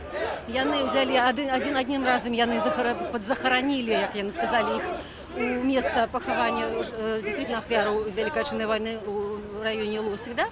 І іншим разом у районе вёскі Мазалова. І более того, яны написали другим разом, что там захоронены останки людей, якія знойдены у лесе побач з хайсамі. То есть просто люди некие 300 человек пошли в лес, там некие заблукалися, и их знайшли. То есть, не укладывается в голове мне такие Наколькі важна, як вам падаецца, чаму так адбываецца і наколькі важна шанаваць эту памяць? Вот чаму вы тут зараз сёння? Ну, я таму, што, па-першае, мой бацька заўсёды шанаваў гэта свята ушанавання памяці продкаў яшчэ там 80-е, 90-е гады. Ён сам са Слуцчыны родам. Вось. І яго зараз са мной няма, але калі я прыходжу ў гэтай мясціны, у хайсы, у курапаты, я адчуваю падтрымку ад гэтых людзей, которых побач няма. Але я таксама адчуваю сябе ахвярай гэтага рэжыму. Вось, я дэтэрміновая маладая пенсіянерка. Я ў гэтай краіне, як брытанская каралева, нічога рабіць ужо не магу, не працаваць, не прыносіць карысць людзям сваім законным там досведу ці сваіх ведаў. Вось. Але я пакуль што, у адрозненні ад гэтых людзей, які ляжаць у курапатах у нас в хайсах, мне пакуль што пакінулі магчымасць дыхаць паветрам і ісці. Таму я іду. Дякую вам велике. Назовіться, ласка, назовіть вашого татуся, шанувати його пам'ять так само. Мой бацька Леонід Главацкі. Ён пісаў добрыя вершы на беларускай мове, зразумела. Як вас зваць? Марина. Вельмі прыемна. Дякую, Марина. Дякую вам велике. Я нагадаю, што мы размаўлялі з прадстаўнікамі Витебска, людзі, якія прыехалі нагадаць пра такое ж самае месца пахаванняў, як і ў Менску, у Курапатах, у хайсах каля Витебска. Нагадаю, што телеканал Белсат вядзе прамую трансляцыю са штогадовага масавага шэсця у Курапаты на дзяды. Вось зараз мы маем шанец бачыць, якая это калона. Мы трошачки адсталі, бо размаўлялі з людзьмі і запавольвалі наш крок. Калона рушила наперад далёка. Адзначу тое, што людзі, якія вот стаяць уздоўж дарогі, якія бачаць гэту акцыю, так, ну, уважліва за гэтым сочаць, і машыны, якія ідуць па вуліцы, таксама сігналяць. Ну, як бы такім вот вітанне такое, вот этой масавай працэсіі. Зараз мы паглядзім на всю колонну, вот наколькі это магчыма, конечно, паглядзець. І я прапаную паразмаўляць з людзьмі, якія стаяць на ўзбочыне, проста пацікавіцца іхнім меркаваннем, што яны думаюць пра гэтую акцыю, ці яны ўвогуле ведаюць, што это такое, як яны да гэтага ставяцца. Добрый день. Молодые люди, хотели пацікавіцца, вот вы глядзіце на эту колонну, ці вы ведаеце, што это такое? Нет, не знаю. Не знаю. Не знаете? Ці чулі вы што-нибудь такое, як дзяды? Да, да. Дзяды. Вот гэтыя людзі ідуць у Курапаты. Ці чулі вы пра Курапаты, што это такое? Да, да, знаю. Знаете пра Курапаты? Адкуль вы ведаеце? Ну, телевизор, интернет. Что вы думаете про Курапаты? Не знаю. Ну, мало информации, поэтому ничего не скажу. А что ведаете про Курапаты? Ну, там что, расстрелы какие-то были, там что-то в этом роде. В советский час, в сталинский час. А про репрессии советской чули у сталинский час? Нет. Мало что чули, так? Извините. Скажите, да, апошняе слово. Скажите, як вы ставитесь вот до такой вот акции, когда идут туда шанаваць память загиблых? Нравится, хорошо, пусть идут. Не супраць. Пожалуйста, да. Дякую вялікі, дякую. Ну вот такое меркаванне людзей. Калі будзе шанец з нам паразмаўляць яшчэ з мінакамі, ну, пра гэта, што можна сказаць пра гэта? Людзі маюць мала інфармацыі. Тое, пра што сёння казалі ўдзельнікі шэсця, што гісторыя, яна застаецца на паўзакрытым стане, тое, што асабліва яе трагічныя старонкі, яны застаюцца малавядомымі для большай часткі грамадзян. Таму і калона можа быць не такая шматтысячная, як тое планавалі. Я ўжо нагадаю, што планавалася, што будзе 5000 чалавек, заявка падаецца на такую колькасць, ну а прыходзіць 500 чалавек, можа каля 1000. Таму што людзі мала пра гэта ведаюць. Адно з тлумачэнняў, пра што зараз і было пацверджана. Ну, але тым не менш бачым, людзі ідуць і з малымі дзеткамі нават. Я думаю, што варта паразмаўляць з гэтымі людзьмі, якія прыйшлі сюда з сям'ёй. Дзень добры. Давайте знайоміцца. Добрый день, меня зовут Петро. У вас такая ноша на плячах. Чаму прыйшлі сюда? Сын, я так разумею, правильно? Так, верно. Чаму самі тут? Чаму взяли з сабой дзіця? Ці гэта важна, наколькі, для чаго? Ну, сам я просто хочу в першую чергу ушанаваць памяць продкаў і тых, хто загінуў у Курапатах. Таму гэта імпрэза мяне зацікавіла. Ну, сам я першы раз у такога кшталту мерапрыемствах удзельнічаю. Адкуль вы даведаліся, што такая ўвогуле існуе такая імпрэза? Ну, я шмат цікаўлюся, я давно знаю, ведаю, што такая імпрэза існуе яшчэ з 88-го года. Ну, я цікаўлюся всеми такими мерапрыемствамі. Але вось толькі першы раз. Першы раз атрымалася. Так. Якое ваше ўражанне ад першага удзелу? Ну, мне тут пачуваецца неяк свабодна. Першае такое самае яркае ўражанне. Свабода? Так. Скажите, чаму вы взяли з сабой свайго сыночка малога? Ну, тут такая прычына банальная. Просто мы так з жонкай дамовіліся, што вось мы просто пагуляемся, хай паглядзіць, яму цікава. Ну, ён там, конечно, не разумее там цалкам, што адбываецца, але можа яму цікава, сцягі тут цікава развіваюцца, увогуле шмат людзей. Як вы лічыце, ці варта, ці важна перадаваць вот эти звесткі, эту праўду для наступных пакаленняў у тым ліку? Наколькі важна і прысутнасць на гэтай акцыі, самаўшанаванне памяці продкаў, асабліва ахвяраў рэпрэсій, бо сённяшняя акцыя прысвечана перадусім ахвярам палітрэпрэсій, правильно? Так, ну, конечно, гэта важна. Ну, я лічу, што людзі павінны валодаць усей інфармацыяй з розных крыніц і самі прынимаць рашэнне, як яны да гэтага адносяцца. Таму, ну, у першую чаргу так, людзі павінны ведаць, каб прымаць сваё рашэнне, выбіраць свой шлях. Дякую велике, дякую. Всього доброго. Ну от познайомилися з чоловіком, який упершиню, от за 31 год упершиню приймає уділ у Куропатах. Тобто, справді, бачите, переємність покоління, про що сьогодні казали, є люди, які 31 год тому удільничали у цій акції, і є ті, які впершиню прийшли на цю акцію. Я нагадаю, що це «Помне шестя», акція пам'яті у Куропати на Дзяди. Колона пройшла вже частку шляху істотно. Ну а я пропоную ще от екскурс у історію, так би мовити. Все ж таки, все, що зв'язано з цією датою, це важливо. Це ті дні, коли про це треба згадувати. І, як я вже казала, після відкриття Куропатів стали відкриватися вельми многі звістки про ті трагічні події 30-х років, про події репресій у Білорусі. І незалежні дослідчики, архівісти, історики відкрили такі звестки, что 29 кастрычника 1937 года у внутренней турме НКВД, я теперь называю «Американка», у центре Минску, были забиты 130 человек. 130 человек, из яких большиня, больше за 70, это белорусские поэты и письменники, молодые литераторы, які тільки починали свою творчу діяльність, які тільки починали свій життєвий шлях, яким було криху більше за 20 років.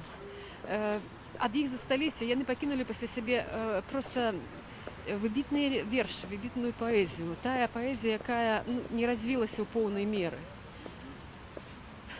Больш за тое, савецкія партыйныя дзеячы планавалі фактычна знішчыць усю творчую эліту беларускую, бо былі выдадзеныя ордеры, не ордеры, былі выдадзеныя заява такая, постанова арыштаваць Янку Купалу, Якуба Коласа, Кандрата Крапіву, фактычна ўсіх класікаў беларускай літаратуры.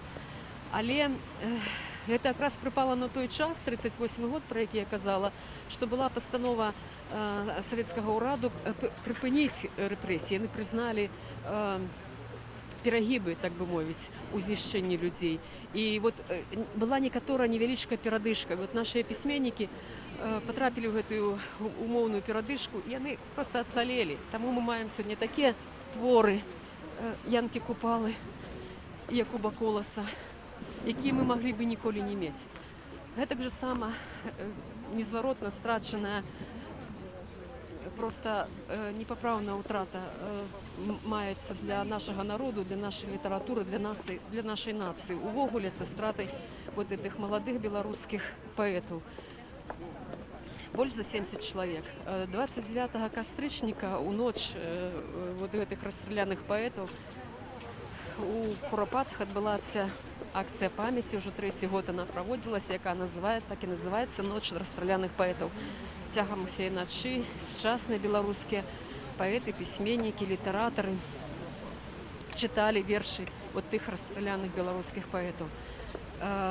Крыху перапынюся, каб звярнулі ўвагу на калону, якая паварачваецца ўжо з праспекту Незалежнасці, паварачвае на вуліцу Каліноўскага, гэта такі звычайны шлях. Ну і яшчэ сталося колькі кіламетраў да саміх Куропатаў. Ну вот зараз можна вельмі добра паглядзець, як выглядае калона, наколькі яна масавая, наколькі яна такая, ведаеце, заўважная тымі атрыбутамі, якія ёсць у руках людзей, сцягі, крыжы, кветкі, транспаранты, плакаты. У многіх людзей на у руках на шыях бел-чырвона-белыя шалікі. То бок усё тое, што суправаджае вот эту помную акцыю штогод. Ну, а я далей працягну вот гэты вот расповед пра ноч расстраляных паэтаў. Значит, наші гісторыкі, наша грамадскасць, людзі, якія небыякавыя да гэтай тэмы, яшчэ ў 2007 годзе прапанавалі пісьмова звярнуліся да ўладаў Беларусі і прапанавалі, каб прызнаць дзень 29 кастрычніка днём памяці ўсіх ахвяраў палітычных рэпрэсій у Беларусі. Тым не менш, гэтай даты на дзяржаўным узроўні ўлады не прызналі, прапанавалі святкаваць гэтыя дні, дакладней не святкаваць, а памінаць загіблых у нарадаўніцу і дзяды. Ну, як мы сёння ўжо чулі, дэпутаты Верховнага Савета 12 склікання казалі, што і нават дзяды ім прыйшлося адваёўваць вельмі непроста, каб это было прызнана за дзяржаўнае свята. Так вот, дзяды праіснавалі як дзяржаўнае свята і як выходныя літаральна 2 гады. У 1996 годзе, праз 2 гады пасля прыходу да ўлады цяперашняй улады, гэтыя дзяды як выходны дзень быў адменены. І застаецца толькі як узроўні дзяржаўнае свята, як звычайна дзяржаўнае свята. Вось. Тым не менш, яно застаецца як дзень памяці на такім грамадскім узроўні. Усе грамадска актыўныя людзі гэтае свята памінаюць. Ну, вот, як я ўжо казала, у Курапатах 29-го ў ноч, а таксама вот такім шэсцем, якое яшчэ сённяшнім днём не завяршаецца, яшчэ таксама будзе адбывацца і у Курапатах, не ў Курапатах, а ў Лошыцкім яры. Таксама традыцыйная акцыя, якая праходзіць праз тыдзень пасля шэсця ў Курапаты. Ну, вернемся мы цяпер да нашых удзельнікаў акцыі, да тых людзей, якія тут ідуць у калоне. Я тут бачу, ёсць палітык Павел Севярынец, які таксама ідзе ў калоне. Я прапаную таксама звярнуцца, паразмаўляць з імі. Вітаю вас, добрый дзень. Павел Севярынец для Белсату. Хацелася паразмаўляць з вами таксама пра вот сённяшні дзень, так? Мы сёння гаварылі пра тое, што свята магло бы быць такім дзяржаўным. 29 кастрычніка ў прыватнасці. Ну так не ёсць. Ну вот што вы пра гэта ўсё думаеце? 30 гадоў таму менавіта з шэсця на дзяды пачалася гісторыя найноўшага беларускага нацыянальнага руху. І гэта вельмі слушна, што кожны год мы выходзім і ідзем з цэнтру горада на Курапаты. Беларусам трэба перагарнуць чырвоныя старонкі сваёй гісторыі, інакш мы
мода. Першие мои деды, это был 95-й год.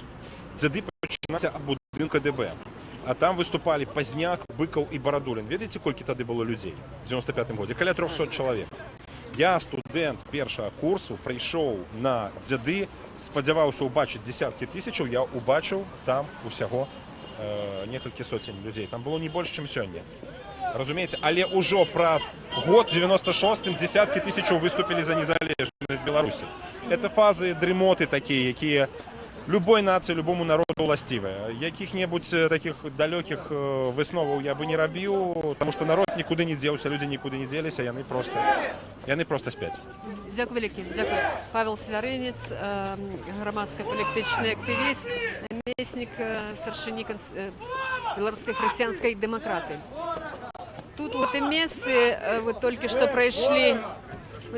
пройшли припини, бачимо тут люди, які так само зважають на процесію, на ходу. І так само хотіла би зараз порозмовляти з тими людьми, які стоять на узбочинах, які сочать за шестям, що вони про його думають і що про їх ведають. Зараз ми поспробуємо це зробити.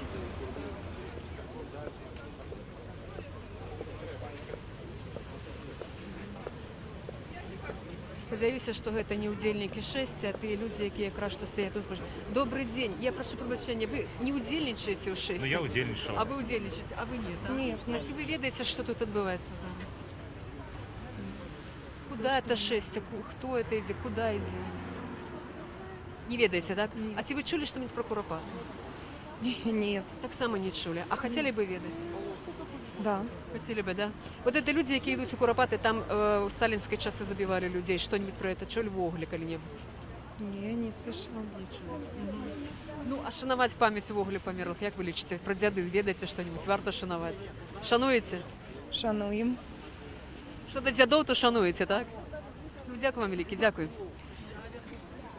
Ну от і знову, те ж саме, що і попередня оговорка, люди просто не ведають нічого про Куропати, не ведають навіть про сталінські репресії.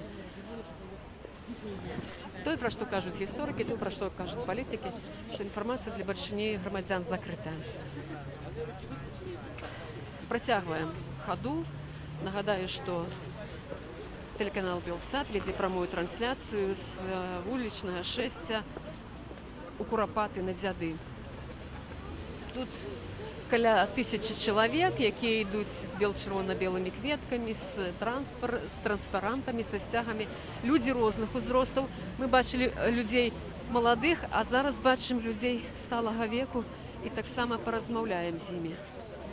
Добрый день. Хотела познайомиться з вами і для наших глядачів, щоб ви сказали, хто ви, чому ви тут зараз удільничаєте. Я вас ведаю. Дякую велике. Але назовіть, як ви вас ведали так само. Марія. Скажіть, откуда ви? З Мінську? Я з Мінську. Чому ви тут сьогодні? Ну, тому що треба вшанувати пам'ять тих людей, які загинули, причому вони були не винуваті, і їх постріляли тут. І все це вельми жахливо, стільки наших людей потерпіло. І яка була б Білорусь, якби цього не було. Була б зовсім інша країна. І це треба пам'ятати для того, щоб це не повернулося ніколи. Скажите, Грила, да. Ну, хотела спытаться, вы откуль вот про гэта ведаеце, гэта кажаце? З таго, што пачало адбывацца, адкрывацца гісторыя, ці з гісторыі сям'і, у вас у сям'і? Я народилась в Заходней Беларуси. И, ну, як вам сказать, мой дядуля, коли заходние белорусы были у беженцах усе, мой дядуля был у Сибири, и там где-то по Столыпинской реформе были браты моей бабули. И он, коли заехал туда, думал, что там застанется. Але коли была революция, и это было так страшно, почался голод после революции, и сестра деда была тут, вернулась, а сестра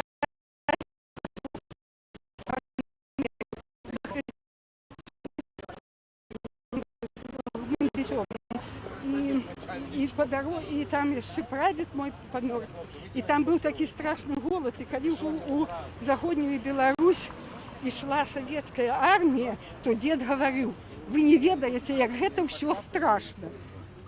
Вот. Поэтому яким-то антикоммунистом я была завсёды. Скажите, Кирилла, то бок ви эту історію якби у своїм житті ведали про все життя, я так розумію? Ну, як вам сказать, ну, ведала, конечно, ведала, потому что были такие коммунисты в Заходней Беларуси, які агітували, что там добра, коли яны ішли туды, то их лічили шпіонами і так само затрымлівалі, ці садили, ці забірали, ну, нешта такое было, ведала. Что вы зараз про гэта думаете? Про тое, что вот, ну, нават не так шмат людей, можа, як трэба было б, да? Вот ваши суседи, скажем, сваяки, тут Ну, яны ёсць ёсць? людзі абыякавыя, нема. Нема. Ну, ёсць мае знаёмыя, з якімі я хожу, і вот яны са мной ішлі, ўжо людзі, якім больш за 80 гадоў, разумееце, тие пастаянна хадзілі. І даглядалі тыя. А тое, што не ходзяць іншыя людзі, большасць людей, што вы про это думаете? Я не ведаю, да іх вельмі цяжка дастукацца. Яны вераць тэлебачанню, многія з іх. Ну, а трэба, варта вот это вот все, то, что мы зараз идём. Ну, конечно. Ну, а як інакш? Гэта беспамятства, гэта таксама страшна. Памяць павінна быць у людзей. Дякую вам вялікі, дякую вам вялікі. Ну вот, бачыце, мы тут бачым, што і чуем людзей розных узростаў, ад моладзі да людзей дастаткова сталага веку. І яны тут ёсць у калоне, мы нават не ўсіх можам пабачыць, таму што калона, бачыце, расцягнулася ўжо таксама на некалькі сотняў метраў. Мы зараз яе якраз вот на павароце маем шанец таксама пабачыць, паглядзець, наколькі яна вялікая. Дадаюцца людзі па дарозе, каб людзі сыходзілі, магчыма, і сыходзяць, але, як правіла, людзей большае ўжо на падыходзе да курапатаў. Хтосьці чакае калону па дарозе і далучаецца.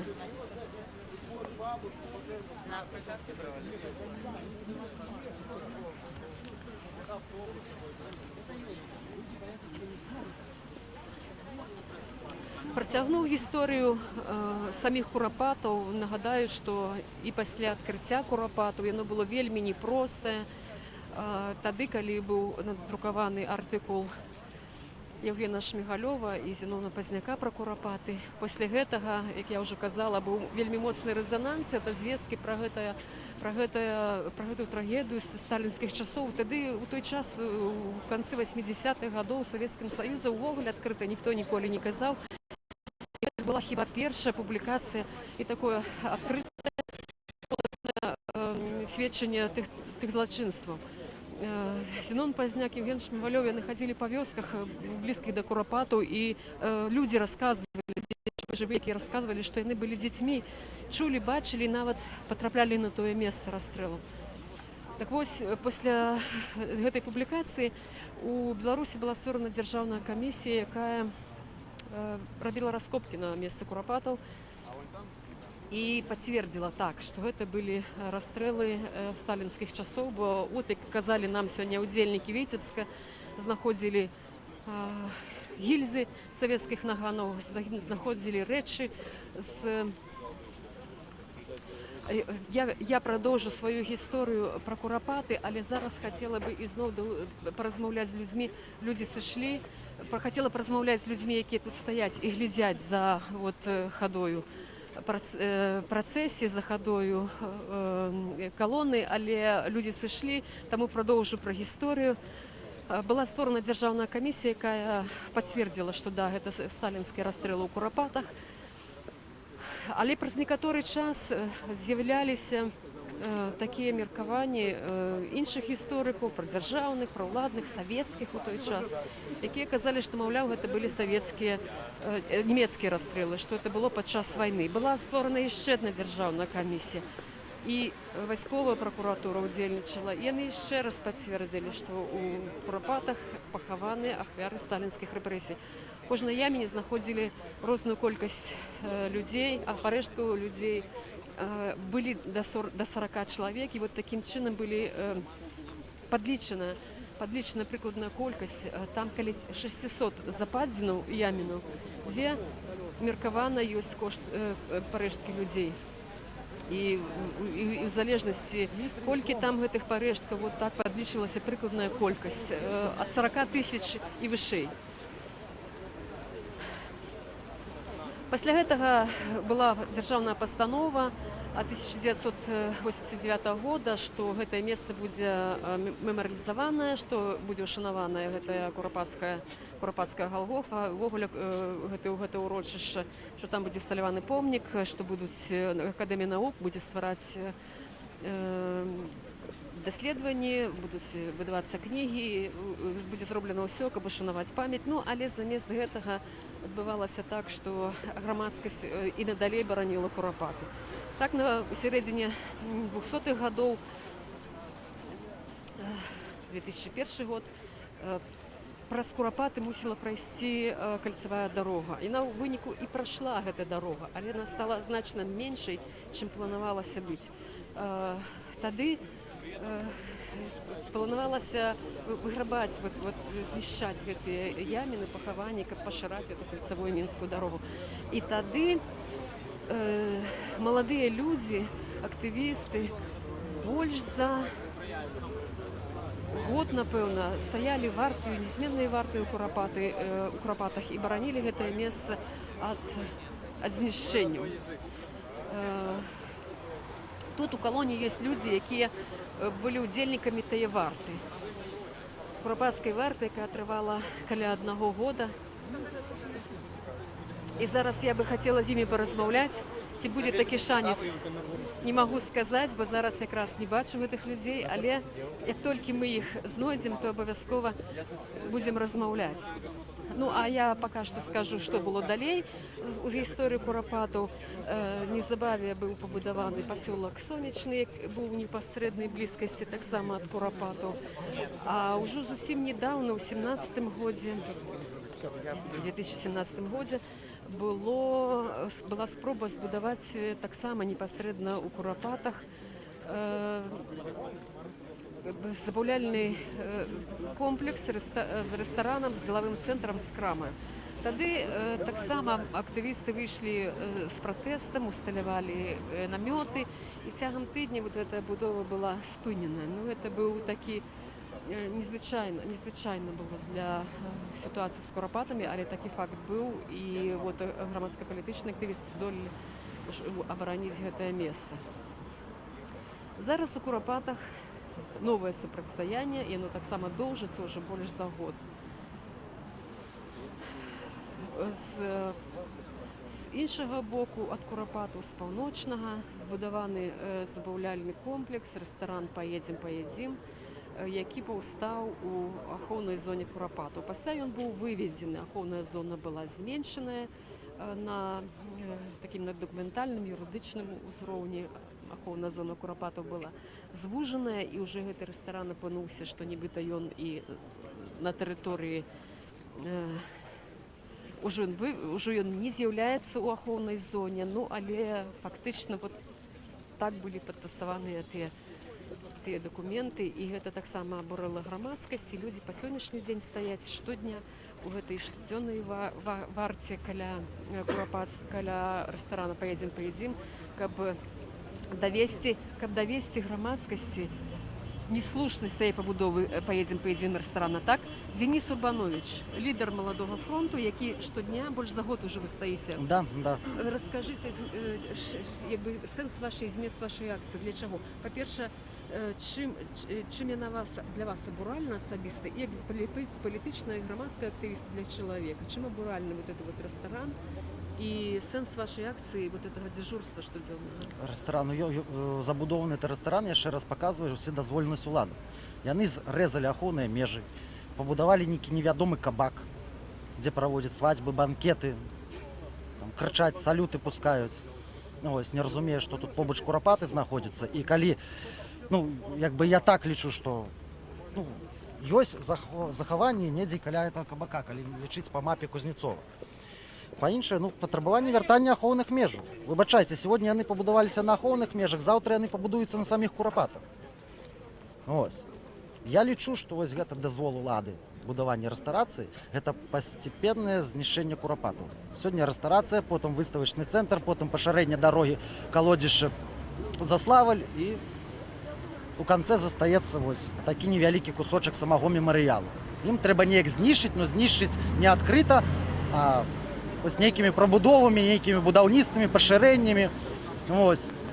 Таму наша патрабаванне зачыніць гэты рэстаран, вярнуць ахоўныя межы.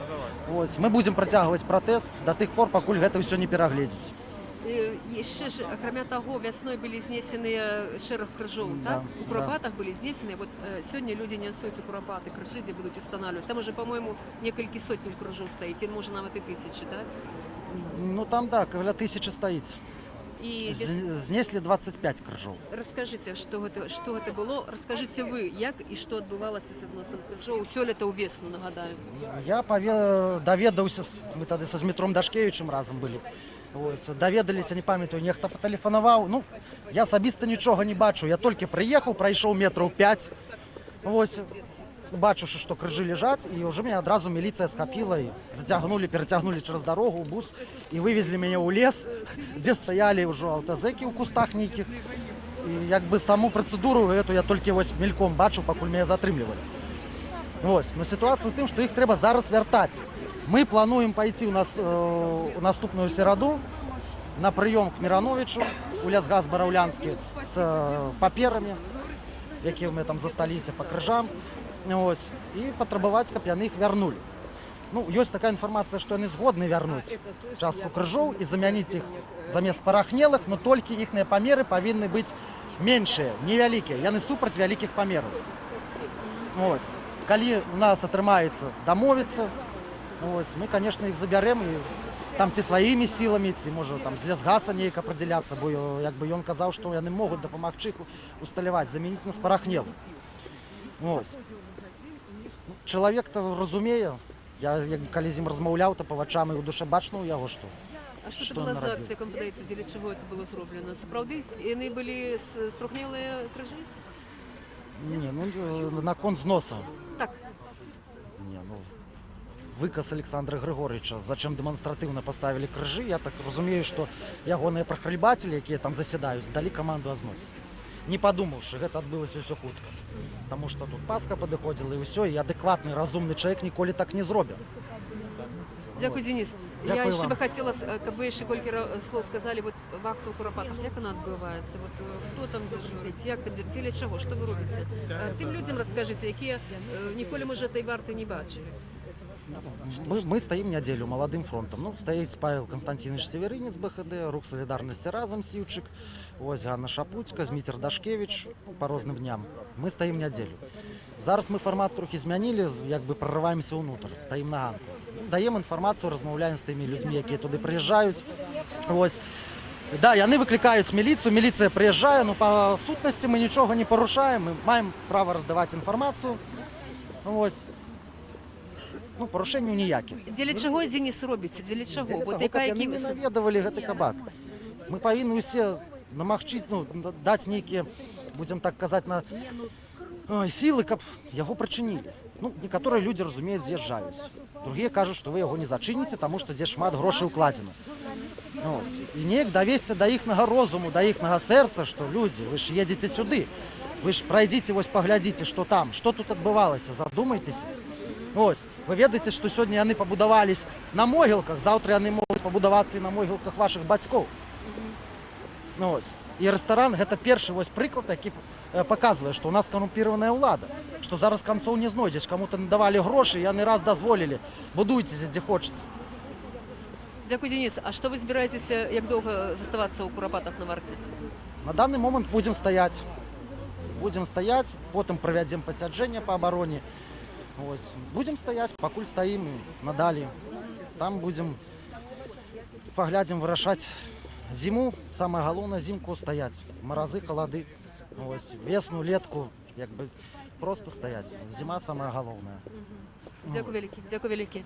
Денис Урбанович, старшыня маладога фронту, які зараз распавёў пра тое, што адбываецца ў Курапатах сёння, менавіта пра абарону Курапатаў.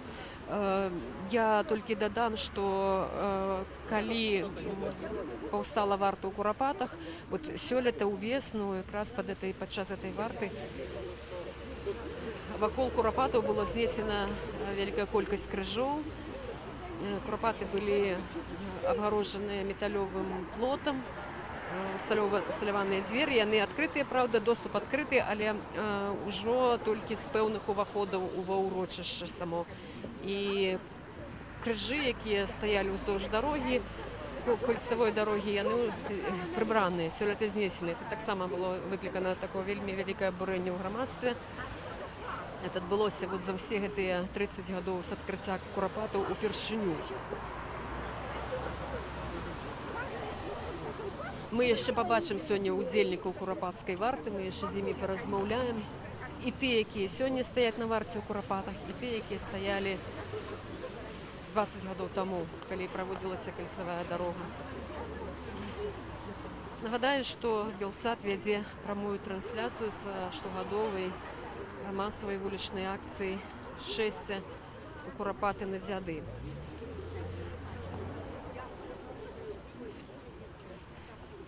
Шэсце доўжыцца ўжо больш за гадзіну, ўжо пройдзены значны кавалак шляху. Скора людзі дойдуць да курапат. Там плануецца прамовы, мітынг, складанне кветак, запальванне знічоў. Все это людзі нясуць з сабой, у тым ліку крыжы, каб зноў там жа усталёўваць у курапатах. Это такая ўжо традыцыя, якая доўжыцца ўсе эти 30 гадоў. Усталяванне крыжоў у дзень памяці.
Працэсія працягваецца, і мы тут ідзём побач з маладымі людзьмі, якія нясуць чырвона-белыя сцягі.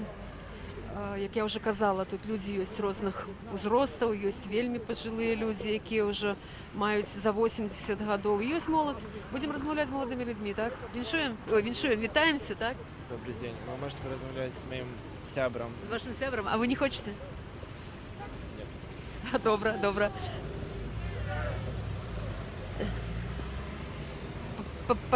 Поразмаўляем з тымі людзьмі, якія гатовыя да размовы, так? Здравствуйте. День добрый. Назовитесь, калі ласка, калі хочаце, калі жадаеце. Познакомиться с глядачами Белсату и расскажите. Меня зовут Данила. Я участвую в акции «Деды 2019» не только для того, чтобы почтить память убитых во время репрессий, но и как в память о самой акции, которая проходила в конце 80-х, которая сыграла неоценимую роль в становлении независимой Республики Беларусь. Скажите, вы откуль гэта ведаете? Я упэўнена, что вы тогда не удзельничали. Вы были вельми молодым человеком. Да, я уже как бы родился при красно-зеленом флаге, да. Вот, человек, який нават народился уже поздней тых всех подзей, правда? При теперешней вот уладе, так сказать, да? Откуль вы ведаете всю информацию про деды? Кто вам рассказывал? Ну, как-то в какой-то момент испытал потребность в самоосознании себя как белоруса. И так как школьное образование и государственных источников, оно было слишком противоречивым, я пришел к тому, что сам стал изучать немного историю, и постепенно сам так более-менее я пришел к этому. Ну и впоследствии там вышел на средства информации, такие как, не знаю, Белсат и наша Нива. А скажите, калі ласка, ваши вот коллеги, как поплечники, сябры, суседзі, магчыма, маладыя людзі, ці яны што-нибудь ведаюць, ці цікавяцца? Як шмат таких людей, якія могуць таксама вот прыйсці побач з вами? Я по мере возможности стараюсь просвещать своих друзей, знакомых и коллег. Ну вот. по мере возможности. Але ці цікавяться? Да, людям интересно, они узнают для себя очень всего нового, чего они не знали и не подозревали, но все равно люди немного побаиваются того, чтобы выходить непосредственно на акции. Тобто люди просто бояться репресій сьогоднішніх, я так розумію, так? Чи як? Но они так, как сказать, там, чтобы там ничего из этого не вышло, предпочитают пересидеть. Чому ви вийшли? Ну, не знаю, боятся, по всей видимости. А ви? Чому ви вийшли? Потому что я знаю, что люди выходят. Если никто не будет выходить, так все будут бояться еще больше. Дякую вам велике, дякую. Вам. Ну от познайомилися ще з одним молодим чоловіком, який удзельничає. Ну, а от гэта вітанне людей, які приїжджають мимо, показують знак Вікторії, сигналять. Відочно, що люди, ну, видать, ті ведають, ті вітають таку велику колону людей з червоно-білими стягами.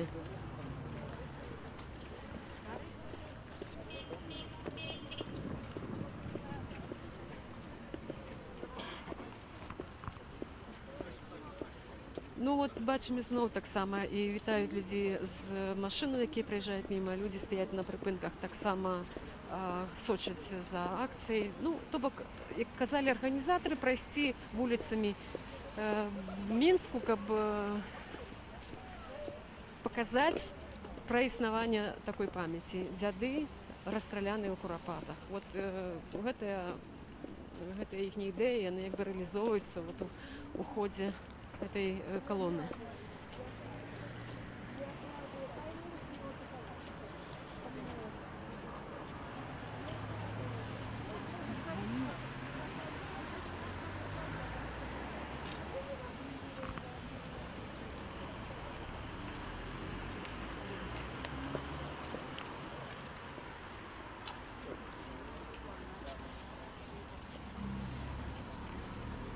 Перш ми будемо розмовляти з іншими удзельниками. Я так само протягну трошки історію про Куропати, про те, що було заплановано у 1989 році державною постановою, і що сьогодні є у Куропатах. Так от, окрім тої громадської оборони, коли люди тримали у різні роки, у різні часи тримали оборону Куропатів. Зараз я спробую, я перепиню нашу говорку і зараз спробую порозмовляти з людьми на припинках. То, що я весь час хочу зробити, поцікавитися міркуванням людей. Але, видать, не тримається, тому що... бачите, тут громадський транспорт, люди сидяться у транспорт і просто не має шансу нам порозмовляти. Протягну історію про Куропатов, про оборону, про меморіалізацію. Так от, летось, в відповідності з державною постановою, там був усталюваний помний знак, ми його сьогодні побачимо, як прийдемо. Але по сьогоднішній день цей знак так і не відкритий на офіційному державному рівні. Що до досліджень, то їх проводять незалежні історики, архівісти.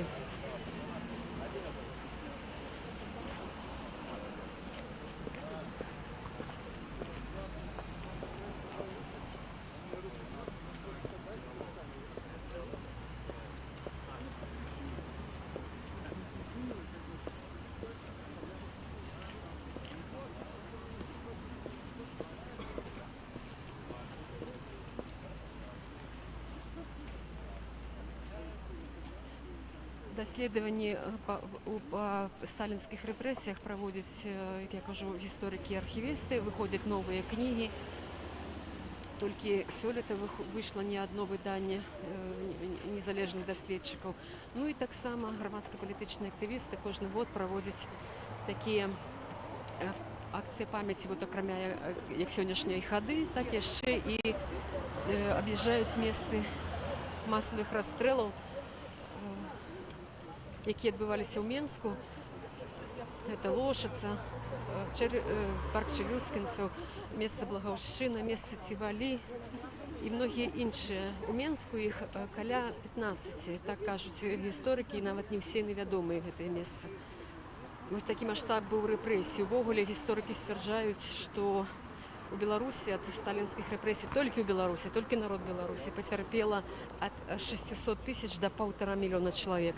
Сюди у гэтую колькасць уваходзяць і тыя людзі, якія былі расстраляныя, якія былі высланыя у Сібір.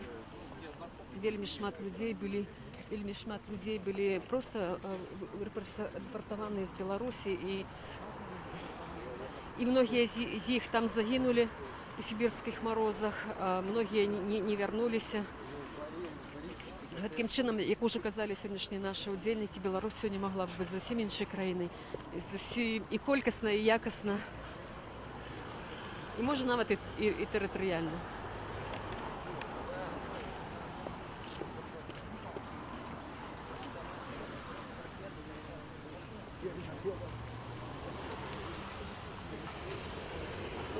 Нагадаю, што Белсат вядзе прамую трансляцыю з штогадовага вулічнага шэсця у Курапаты на Дзяды. Мы паволі набліжаемся да Курапатаў, але яшчэ ў нас ёсць кавалак шляху, і мы паспрабуем паразмаўляць з тымі людзьмі, якія прыйшлі. Мы ўжо з многімі паразмаўлялі, але ёсць яшчэ людзі, якія маюць вельмі актыўную грамадскую пазіцыю, якія зараз ёсць кандыдатамі ў дэпутаты, якія ўзначальваюць палітычныя рухі, грамадскія партыі, яны таксама тут ёсць.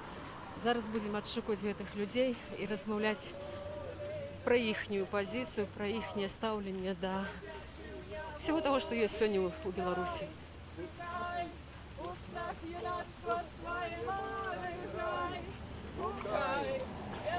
Зеленой теплой шары край, спевай, дружно песни райской боли край, край, они бы то вернется доля.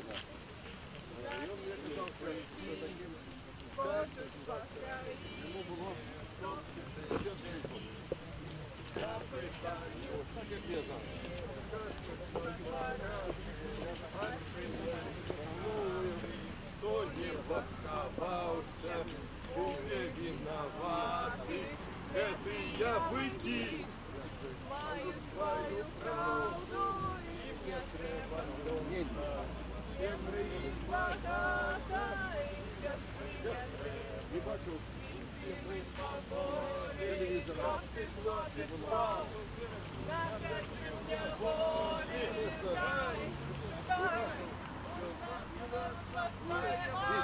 Край, край, ясный зеленой теплой шары край, спевай, дружно песни райской боли край, край, каким итогом вернется доля. Живи Беларусь! Живи! Живи Беларусь! Живи! Живи Беларусь! Живи! Живи Беларусь! Живи Беларусь! Живи Беларусь! Живи Беларусь! Живи Беларусь! Живи Беларусь! Живи Беларусь! Самый час знакомиться. День добрый. День добрый. Расскажите, кто вы? Вы пришли сами по себе, сябры, поплечники, партийцы, кто эта молодежь вот побач з вами? Я просто белорусская, у якої болить серце от Беларуси. Я могу сказать прикладно то же самое. Ну, мы не партийцы, мы просто знакомые, сябры тут есть. И пришли на дзяды, каб памятаць, дзеля памяти, дзеля солидарности. Вельмі многие ваши сябры, я думаю, не пришли. Ну, хапае, могло прийти более, да. Могло прийти. Чому нема? Чому ви думаєте, що от... Ну, люди знаходять некие іншыя справы для сябе. Притым я ведаю, што шмат не прыйшоў тых, хто не супраць, яны хацелі б, можа, прыйсці, але, ну, знайшлі какие-то справы, ці, можа, камусьці глянотна, камусьці яшчэ. Дякую вялікі. А як ви лічыце, вяртаемся до наших суразмоўцаў сюды, як вы лічыце, чаму важна, вот вы асабіста чаму прыйшлі? Вы уже сказали, але все ж таки, многие не прыйшлі, а вы взяли прыйшлі. Тому що для того, каб не повторилася кривава гісторія, треба пам'ятати аб ёй, каб гэта не повторилося у будучыні. Як ви скажете, от як ви оцінюєте таку акцію і ваш особистий уділ? Мой особистий уділ у тих місцях, де я народився, вирос, ну, я вже навіть казав тут уже не одному чоловіку, літерально 34 сторонки не хопить перелічити людей, які загинули в ті годи. Причому це не таке велике містечко, і ну, я думаю, що ми всі повинні об этом пам'ятати. Виніки дослідження свідчаться об тим, що у сусідній країні знаходять підтримку ідеології сталінізму. Ну, ми не повинні до цього ніяким чином долучатися. Ми повинні показати, що ми не такі. Ви кажете про сторонки людей, яких можна записувати, так? Да? Так. Адмысловые книги виходили, і ну, на случаї, оттуль родом. Ну, шмат хто з моїх сяброў, шмат хто з моїх родних, ну, може припомнити людей, які в ті годи покутували від репресій. То бок і ще сьогодні є люди, які можуть це згадати? Тобто це історія жива, я так розумію? Є люди, ну, але я не можу догадати сказати прозвище, але є ще старожили. Я менавіта ад іх даведваўся впершыню. Нават не праз кнігі, а менавіта праз старожили. Яны адчулі магчыма сказаць што-нибудь толькі ў 90-е, 2000-е. Так, ось, ну. Скажите, будь ласка, вот сегодня тут молоді все ж таки не так много, так, в этой колонне, да? Як ви лічите, ці є сподівання на те, що все ж таки, ну, от ваші поплечники, ваші сябри так само долучаться неколи, ці хоча б, коли не дошедся туди пам'яті до этой? Не, ну, так, конечно, ну, тут и есть. Я лічу, что, ну, видите, в опошний час это прямая больше широкий размах информования, и это добре, что мы все больше и больше доведываемся про те часы. Ось. Це не треба ховати, об этом треба казати.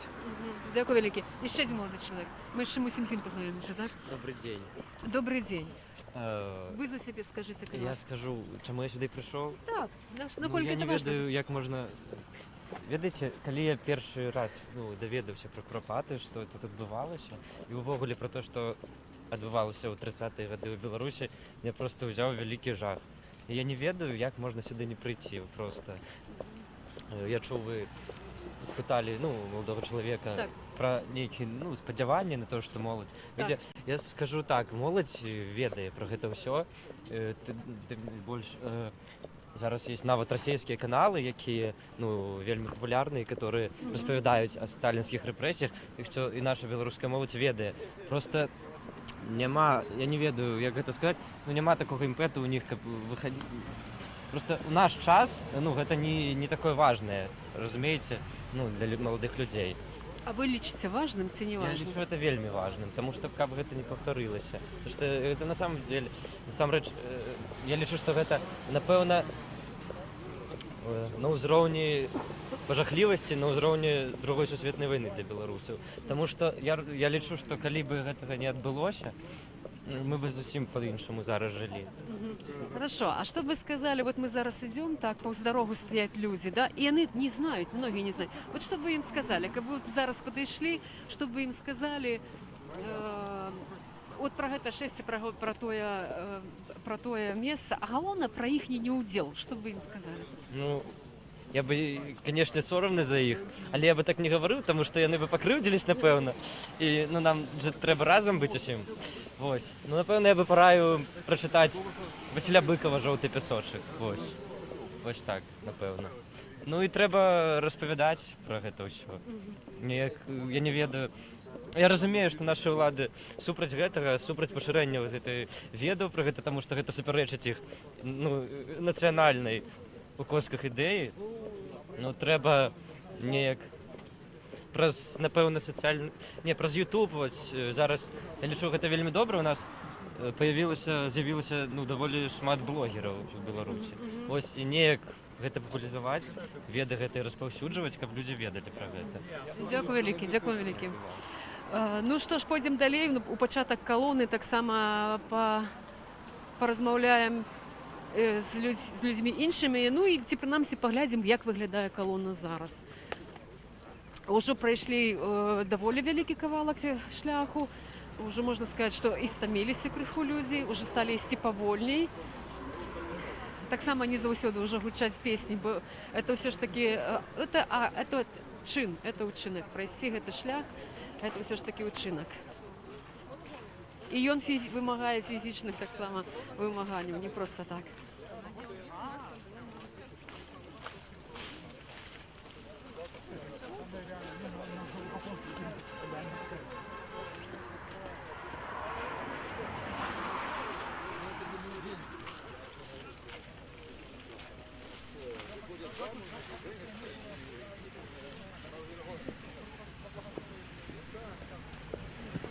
Я бачу, тут у калоні ідзе таксама адзін з даўніх абаронцаў курапатаў, чалавек, якога называюць умоўна камендантам курапатаў, чалавек, які штодня там бываў з вельмі многія гады, які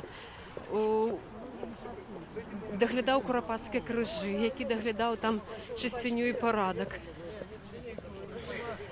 І гэты чалавек Владимир Юхо, сябра кансерватыўна-хрысціянскай партыі БНФ.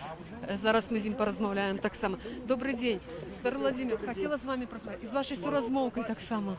Калиласочка, да, Галина, скажите, Калиласочка, бел-чырвона-белые ружи, свечка, вы несете пэўнаму чалавеку, пэўнай асобе памяці, пэўнай асобе, ці вы несете ў Курапаты? Куда? Я несу у Курапаты пэўнай асобе.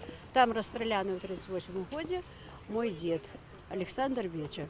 І як дзяды, гэта памяць. Наших продкаў вынішчалі фізічна, але памяць у нас засталася і ёсць. І вось кветкі, гэта сімвал цеплыні дабрыня, свечка, агонь, гэта вечнасць, вечная повесць продкаў і нашчадкаў. Ёсць памяць, а памяць ёсць, значыць мы жывём. Мы ідём сёння, каб быць заўтра. Дзякуй вялікі. Скажите, каласка, адкуль звесткі, што там пахаваны ваш дзед? Так? У нас ёсць, мы давалі запыт у 1987 годзе у адпаведныя органы. У нас ёсць адказ. Ён быў арыштаваны у верасні, расстраляны у кастрычніку, ці на пачатку, ці канцы кастрычніка. Ну, і сведчанне такое, што хутчэй за ўсё ў Курапатах, там адказ дакладны. І вядома, што ён быў рэабілітаваны.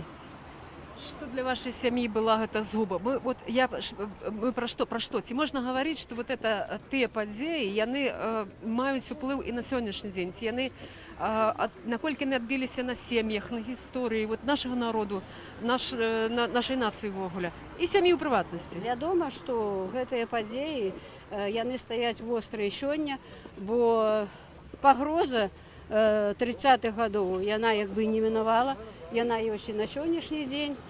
Вось, таму трэба памятаць, трэба, каб памяталі нашы нашчадкі, і памяць нас уратуе. Што для вашай сям'і гэта было? Гэта была вельмі вялікая трагедыя.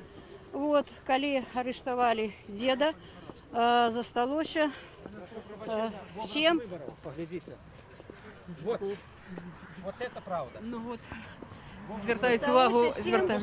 Непаўнагадовых дзетак, якія раслі потым без бацькі. 7 дзетак. Маці потым, калі прыйшла вайна, маці забралі. Яна была у фашыстоўскіх канцлагерах, і братоў, сясцёр даглядала старэйшая сястра, якой было 12 год, а ўсе астатнія былі малодшыя яе. Гэты боль па сённяшні дзень у нашых сэрцах. Таму мы сёння ідзем з кветкамі і з аганьком. Дзякуй вам вялікі, дзякуй. Гаспадар Владимир Юхо, я сказала так тут гледачам тэлеканалу Белсат, што вы, ну, умоўна так сказаць, комендант Курапатаў, так? Вы много гадоў там бываеце сам па сабе, так? Сачылі за гэтым урочышчам, што там адбывалася, як там адбывалася. Што вы скажаце вот пра гэту гісторыю? Як мянялася стаўленне у грамадства, у уладаў да Курапатаў? Ну, я як былы коммуняка до мозга костей. И мне На вот так, Бог, да? на вот так. И Бог подарував мне зустрічу з Яноном Позняком. І з цього часу змінилося моє ставлення до усіх подій. Я почав шукати правду, так як батько нічого мені не казав. Я не ведав, що мой дід був репресований і ніде лежить на великих просторах Росії. До этого часу я не ведаю. Тобто люди були депортовані і там загинули, так? Да, дед сразу был арестован у 46-м году и загинул уже по звестках дядьки. Справа звестках дядьки у 48-м году на будовлі дороги чугунки вздовж Волги у Сызрани. Вот такие мои звестки. А я чекав, что мне, а батька мне казал, что я тебе все расскажу. И он не казав, я нават не ведал, что выховываюся у мачехи, что мать померла, коли мне было 1,5 года всего. Вы этого нават не ведали? Не ведали, батька ничего не казав. И атрымалася так, что вот эти подеи, он инвалид Великой Отечественной войны, и у Бараўлянах у шпиталі заўсёды кожны год был. И он мне, ну, я уже что-нибудь уведал, ну, будучи уже тут после того, як почав працювати студентом у подіях увогуле, історичних подіях. Тобто можна говорити, що ці події, вони вот вони живі, вони реально на сім'ях, ну, так? Так. Ну і батько раптом помер вот, у 93-му году. Якраз вот ці події були. Незалежність отримали ми у 91-му году. І от я зараз сам почав займатися всією історією. З моєї галини народу ЮХО, да, от я з дорослих залишився один. Зараз один. І мені, ну, нема, померла сестра за Чорнобиля. Вот, і я один. И тому вот один займаюся. И куропаты, конечно, для меня куропаты вельми такое болючее питання, бо я кажу, упершиню, коли отримав квартиру у 80-му году олімпійське вот тут, і я зразу, як заслужений турист СССР, пішов поглядіти новоколля, убачив це яміни, да, вийшов, там же був ліс, не було ніяких побудов, як зараз, да. У корні змінилося все, не було могилок вот тих, які півночні, які зараз, да.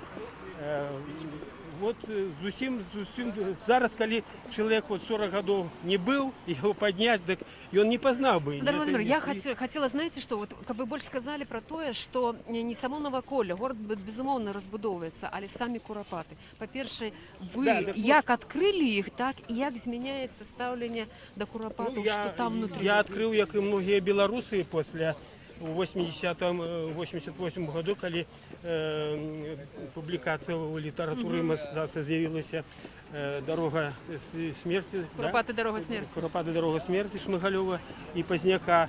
Вот з цього почалося моє, я вже зовсім по-другому глянув на це місце, ну і вже почав прислухуватися і зразу вступив у Народний фронт. Що відбувалося у Куропатах? Я ведаю, що ви приходили і знаходили там і розбиті крижі, і лаву Клінтона, і шмат що інше. Ну, справа в тим, що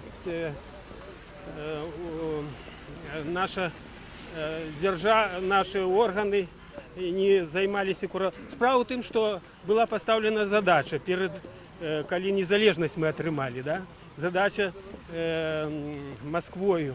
Это значит знищить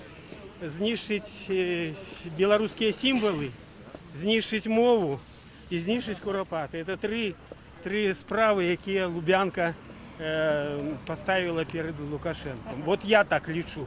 Ви як хочете, но я так лічу. І великих успіхів Лукашенко добився у знищенні мови, у знищенні символіки, да. а курапаты выратаваліся вот таким чынам. Калі народ першы раз у 89 годзе прынёс вот это крыж нёс от площади Незалежности, вы ведаете, поставил. И з этого часу пачаўся ўздым. Ну и я, по сутности, вот с 80-го года в Куропатах, а с 89-го в этом году 30 годов. 31 год. Да, 30. Бо в 88-м уже были в Куропаты. Был митинг в 88-м, я был на ней так само. И вот у меня такие юбилей. 31 год я не пропускаю ни одних дедов. Але шмат зроблено вашими силами так само. І Куропат, і крижи встановлювалися. На Сомінік наші ради Советского району, зараз Снянская рада, да? Был еще Зенон, и он сказал, что вот эта рада повинна опековаться. И я с этого часу, по сутности, ну так как тут живу, так опековался Куропатами весь час. Все бачили, все бачили, шмат що бачили. І кожний криш тримав у своїх руках. Кожний криш освічений. Скільки їх знищено більше, ніж зараз знаходиться за цей час. Бо коли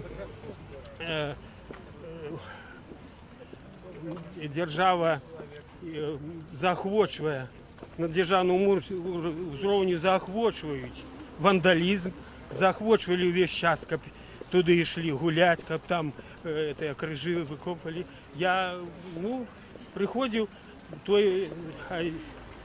і протоколів скільки було заставлено, вже я потім вже... Не узгадати все, так, не згадати. Дякую вам велике. Гэта гаспадар Владимир Юхо, один з абаронцаў Куропатаў, а зараз побач Олесь Шахольскі, организатор шэсця. Гаспадар Олесь... Я хочу просто апошнюю информацию дать. Так, скажите. Что отбывается? Значит, первое, як себя поводит милиция, так званые эти правоохранные органы, такие подлые люди, я на них просто не хочу и говорить. Это самое, и глядеть на эту, знаете, пошесть. Потому что вот зараз едут машины, сигналят, да, підтримують нас. Яны что роблять? Яны передають номери этих машин кудись у центр. По-перше, это знову ж базу дадених збирають, по-друге, подошел Юра Беленький, запитав його, а що ви робите, це саме, що це буде? Викликають на профілактичну бесіду. Подлые, розумієте, працюють на Росію. Другий момент, зараз фактично після, де ми переходили по Калиновской на переходе, всем видеооператорам дадена команда фиксовать порушение переходу. Значит, что я хочу вам сказать. Рыхтуется, значит, переслед, рыхтуются репрессии супраць заявников и организаторов этого мероприятия. Вот что зараз отбывается. Потому что мы николи не платили гроши и платить не будем. Потому что это все робится на это самое, и Ахова. И вы же бачили, его едет трактор там, коммунальщиков, там едет бусик, это показуха такая, николи не было. Вот. Все мы податкоплательщики. І от яны утрымліваюцца на наши грошы. Наколькі я ведаю, што зараз усе масавыя акцыі ад арганізатараў патрабуецца есть только патрабаванне на законных падставах. Не на законных подставах. Еще раз подкреслюю. Законных подстав ніяких нема. Яны кругом все порушаюць. Яны порушили першае, што яны порушили Конституцию. И все законодавство. Ніяких нема тут законов. Разумеете, тых, якія яны не порушили. Их нема. Тым ліку есть законом милиции, глава другая. Там все сказано, что милиция повинна робить. И там это самое, в этой главе другой все сказано, разумеете, что их обовязок подтримывать порядок, и это самое, без всякой оплаты, разумеете. Олесь, а скажите, ласка, вот с боку удельников, вот что бы вы сказали про самих удельников, як вам, ці ви задоволены, накольки вот это мирно, спокойно? Ніяких же порушень нема. Іде організовані люди йдуть. Ми ніколи за собою не покидаємо, не сміється нічого, розумієте? Ніколи у нас такого нема. Ви ж не бачите, ніхто не ходить з цими, як на гулянках, там, з пивами, з цим далі. Тут іде люди, які ведають, що вони роблять, що вони ушановують пам'ять предків. Розумієте? Колькі нам Це люди ідейні йдуть. Так, дякую велике. Колькі пройдено шляху, колькі Ну, застається до вже Куропатов? хвилин 40 так до Куропатова дойде. А ми ще доходимо. Ну і кричечку колькі слово, що буде відбуватися у Куропатах? Мітинг буде відбуватися. Ну, зараз ще напереді нас тут долучиться, як сказати, музика і все остальне. А, і то поки ще є секрети, які ви не розкриваєте, так? Все побачите. Ну, тому я закликаю глядачів. Дякую велике, Олесі. Я закликаю глядачів Белсату не відключатися, глядеть нашу пряму трансляцію, тому що там у Куропатах чекаються некие цікавостки. Люди хочуть, організатори хочуть ушанувати пам'ять померлих годно і рихтується імпреза.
Нагадаю, що телеканал Белсат веде прямую трансляцію з повного шестя у Куропати на Дзяди.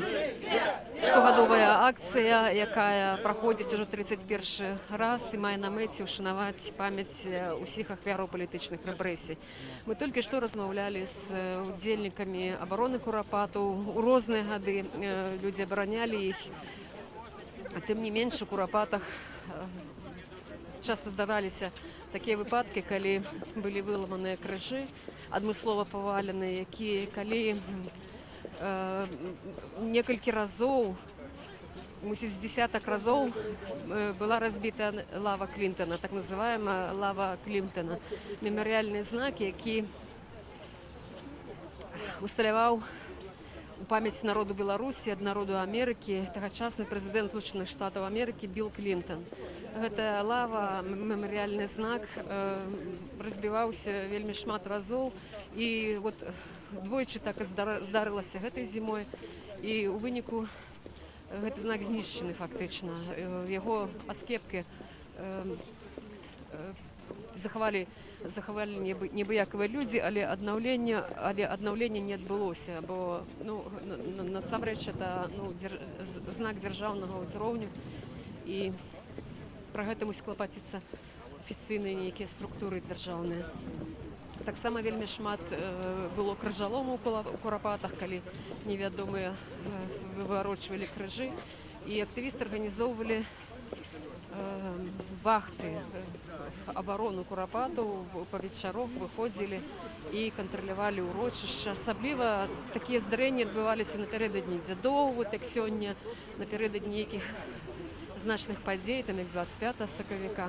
І таму грамадскія палітычныя актывісты праводзілі там дзяжурства, і нават былі злоўлены двое людзей, якія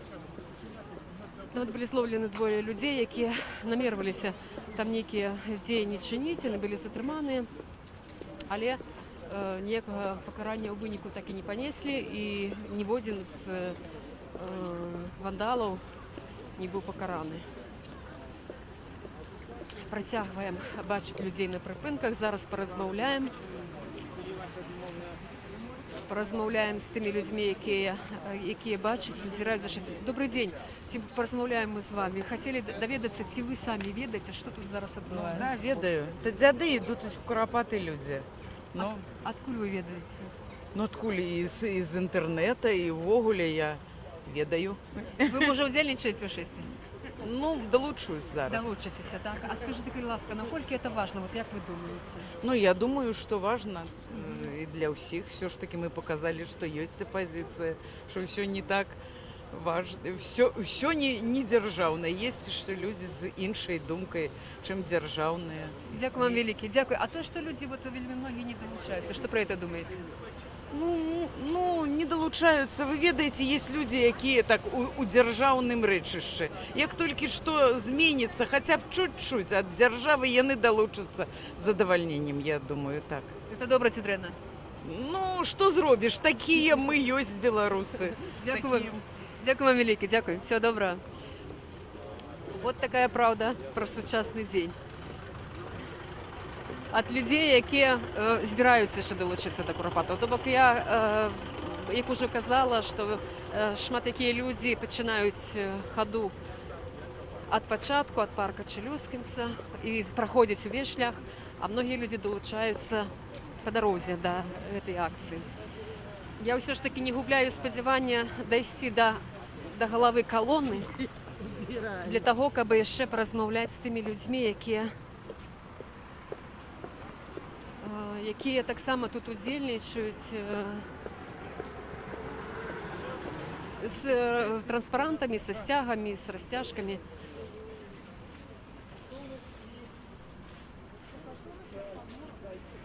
То, что не можем потрапить у голову колонны и сейчас спешаемся, но это так само свідчення того, что она не маленькая.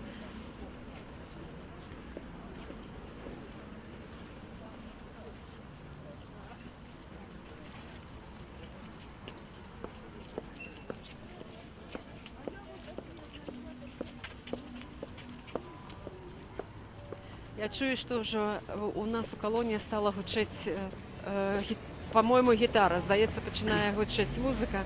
Напевно, долучилися люди з якими музичними інструментами. Зараз будемо готові глядіти.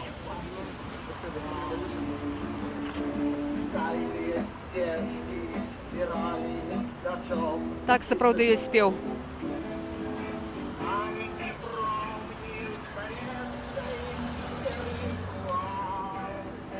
Пакуль стаім на пераходзе, ёсць шанец паразмаўляць з людзьмі. Паразмаўляем з вами. Дзень добры. Дзень добры.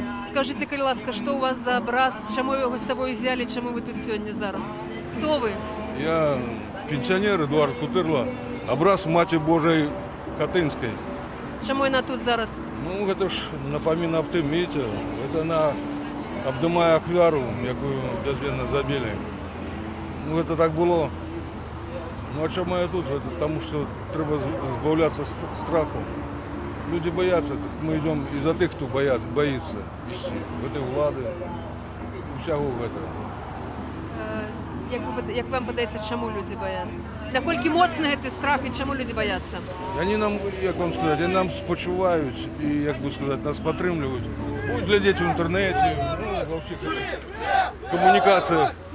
А на самой справе, ну, боятся, трымаюцца за свою працу, за своих родных, боятся, каб чаго не вышло. Ну, это так. А сапраўды можа так здарыцца, што людзі страчваюць працу, ці яшчэ што здарыцца? У выніку вот удзелу ў такіх акцый. Ну, я ж пенсионер, мне нема чего страчваць.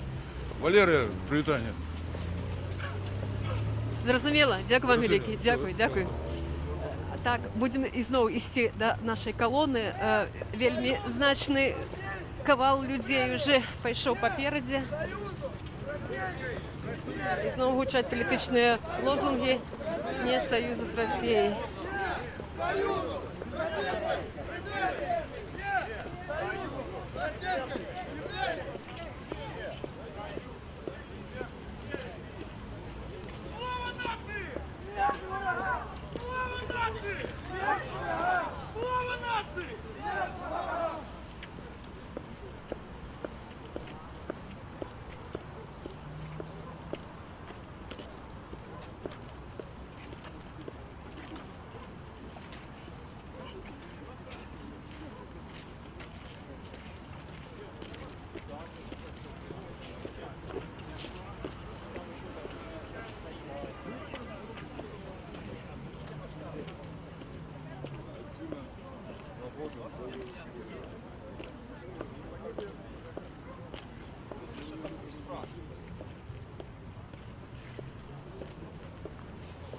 колона трошки припинилася, я так розумію, для того, каб яна з'єдналася, тому що людей перепиняють на пішохідних переходах для того, каб ну, не порушали правила дорожного руху.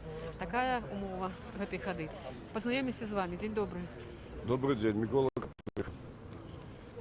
Что у вас за крыш? Чему он тут? Где вы будете Крыш устраивать? это, скажем, организаторы нескольких крыжов тут маленьких организовали и зробили. Те годы начали значно больше крыжи, теперь маем маленькие. Это самое. Усталевывать там, где вызначить место, будем усталевывать. Ну, а пришел к тому, что сумление мне подсказывает, что хожу, напевно, уже 30 годов ці крышку меней, может 28. Тому, коли не я, дык хто.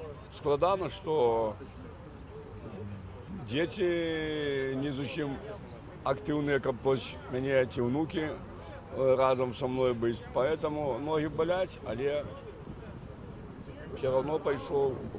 Колонна марудна йде, и я теперь хоть марудно, але йду. Что скажете про крыжи? Вы кажете, будете усталёўваць, але сёлета шмат крыжоў паламалі. Ці ведаеце про гэта, што пра гэта думаеце? Зразумела, што там перабудоўваюць улады, то трактарам вырывали крыжы, то калі это сама. Яны просто хочуць знішчыць памяць, каб людзі думали, что гэта сетачкой загароджана, нейкая такая тэрыторыя, чуть не заказнік, які для чаго прыгожы. Все наша ўлада робіць так, мне здаецца, сённяшняя ў Беларусі, каб моладзь не ведала, што было рабілася за часы савецкай улады у нашай краіне. Гэта галоўная мэта іх, і таму гэтыя рэстараны, якія будуюць там побач, гэта ўсё одна палітыка. Дякую, вялікі, дякую. Вы што скажаце? Уже все. Цалкам згодна. Дякую, вялікі, дякую. Колона тым часам припинилася до того, каб дачакацца іншых удзельнікаў. Ну і вот ізноў рушылі далей до Курпат.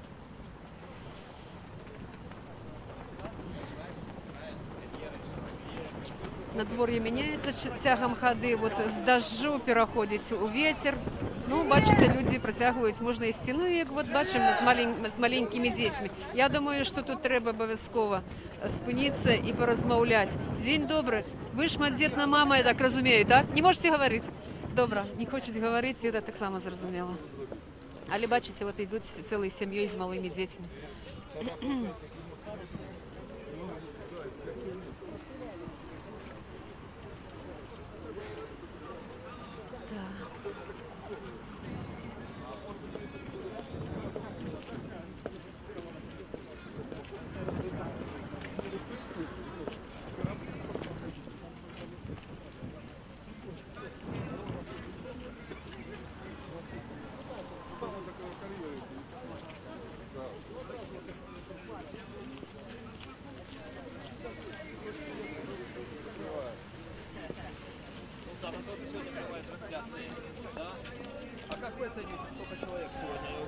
Самое тяжкое питание. Вы так само отменили, что Ставропольск, как я сказала. Я на жаль не могу сказать. Але я бачу, что это такая... Нават больше, чем в минулые годы. На Польке. Больше, чем в прошлом году,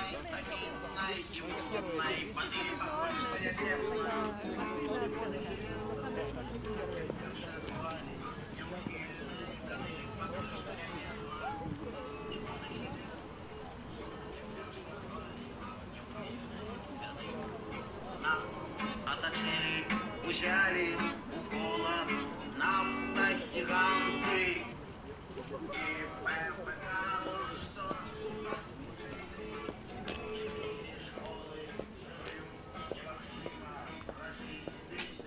колона працягвае рушыцца. Вот толькі што мы размаўлялі з людзьмі старэйшымі. Зараз ізноў маладзёж, і уже моладзь такая вельмі вядомая. Мы толькі што гаварылі таксама пра абарону курапатаў. Так, вот адзін з абаронцаў курапатаў, які стаіць вахтаю каля Бульбашхола. Бульбашхол. Некалі так эта рэстарацыя называлася, зараз яе перайменавалі. Поедем, але Давай сэнс захаваўся. Давай знаёміцца. Для грамадскасці ты уже стаў вядомай асобай.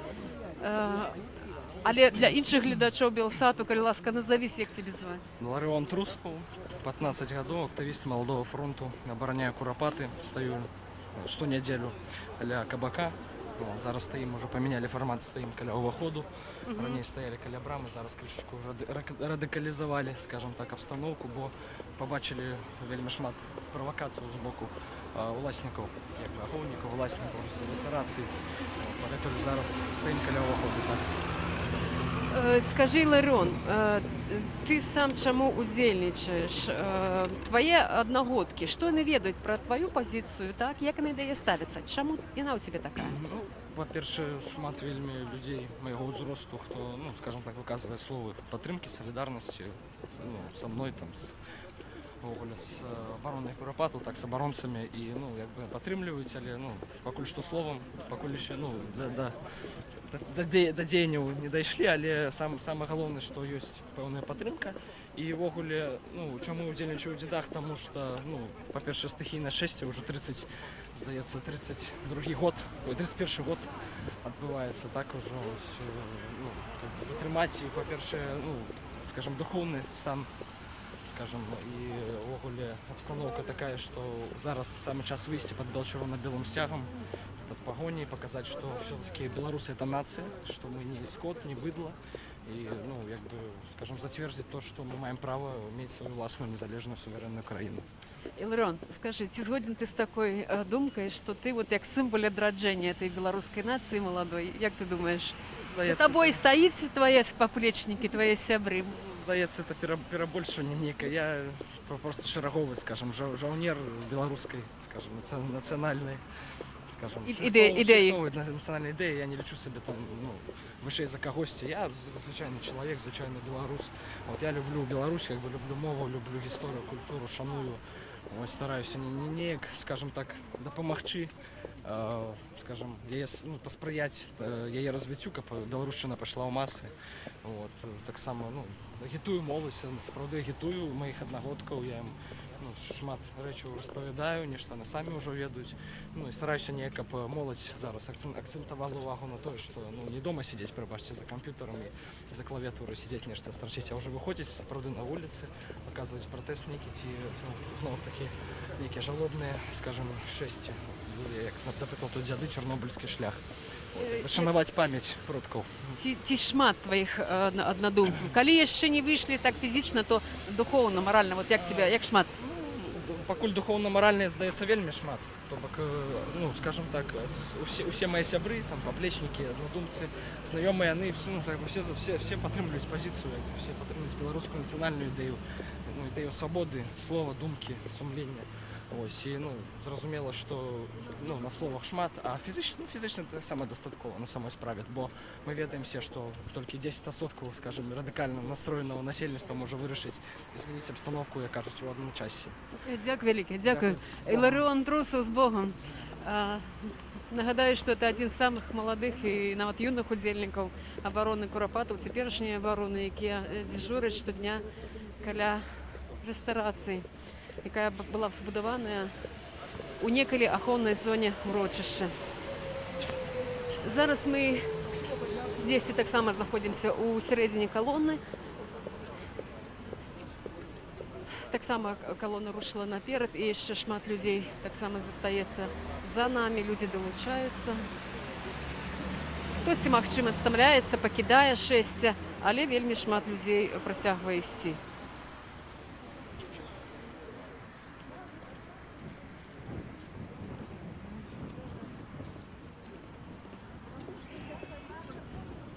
Акцыя праходзіць спакойна, так як і звычайна, штогод праходзіць без аніякіх парушэнняў з боку удзельнікаў. Усе людзі, ну, так, які патрабуюць ад іх, ідуць па ходніках.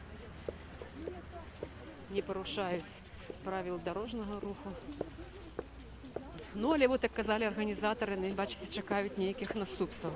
Ну, будзем бачыць, сёння мы пакуль ідзем шанаваць памяць у Курапаты.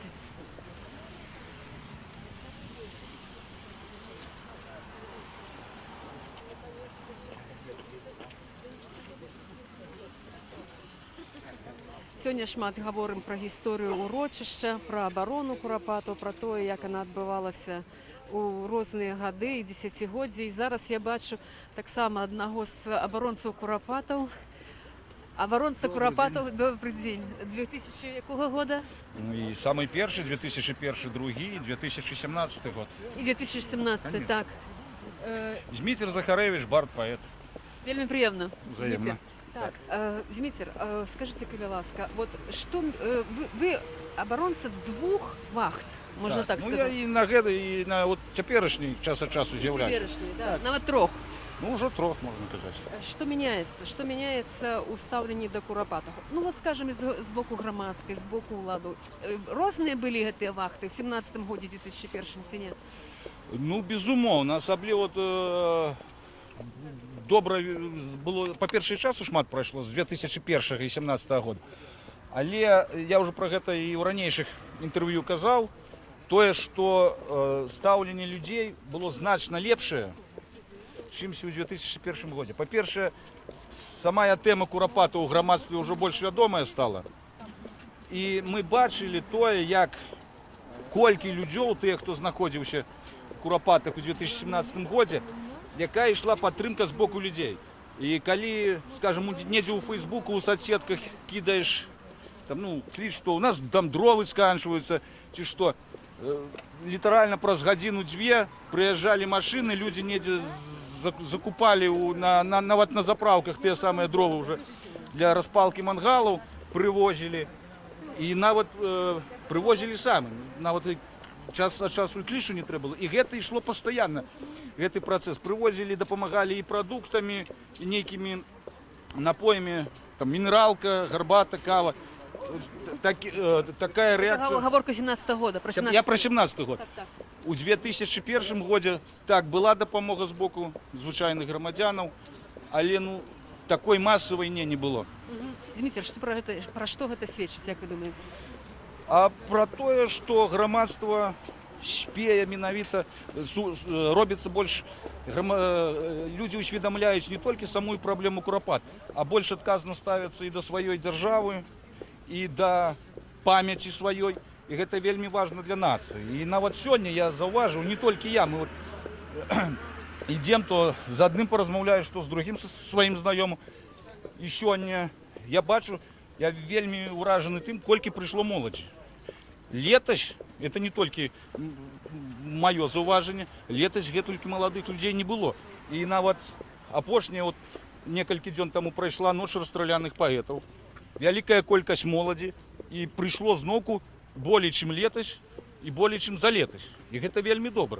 Значыцца, не толькі людзі сталага пакалення, але моладзь разумее тыя патрэбы і тыя праблемы, якія стаяць перад Беларусю.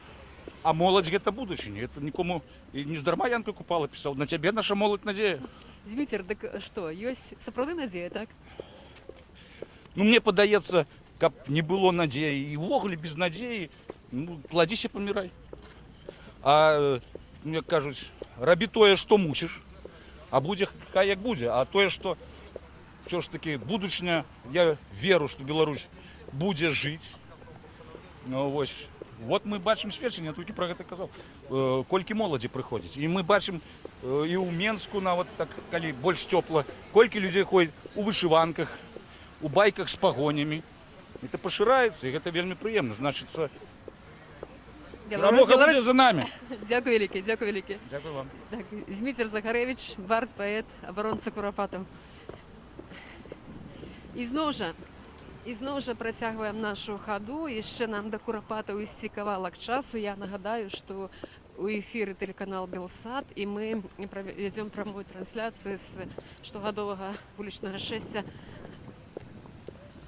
у Курапаты на дзяды, прысвечаны Дню памяці продкаў, прымеркаваны да Дня памяці продкаў, прысвечаны пам'яті ахвяраў палітичних репресій. От зараз ми на повороті вже бачны урочище, лісний масів, а ще не зовсім Куропати, але вже ми наблизилися, ну, але у нас шанс є зараз ще раз поглядіти на колону. Як я вже казала, гэта чин, гэта высілкі фізичныя, поэтому некоторые уже стомились. Вот идут люди повольно, але працягваюць ісці. І ми працягваем ісці. І працягваем размаўляць з удзельнікамі шэсця. Многі абгорнутыя ў сцягі з пагоняй, бел-чырвона-белыя сцягі. Ну, тут вельмі шмат сімваляў, і яны тут не выпадковыя ўсе.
Колона працягвае шэсця. Нагадаю, што гэта дзень памяці продкаў дзяды, шэсця на дзяды ў Курапаты. Вот зараз ўжо ёсць шанс пабачыць, якая гэта колона. Яна не маленькая. Ну і таксама ёсць шанец тут адшукаць яшчэ іншых людзей, якія прымаюць удзел не адзін год. Тут вельмі шмат цікавых людзей, якім ёсць што сказаць і пра абарону Курапатаў, і пра гісторыю, і пра сённяшні дзень.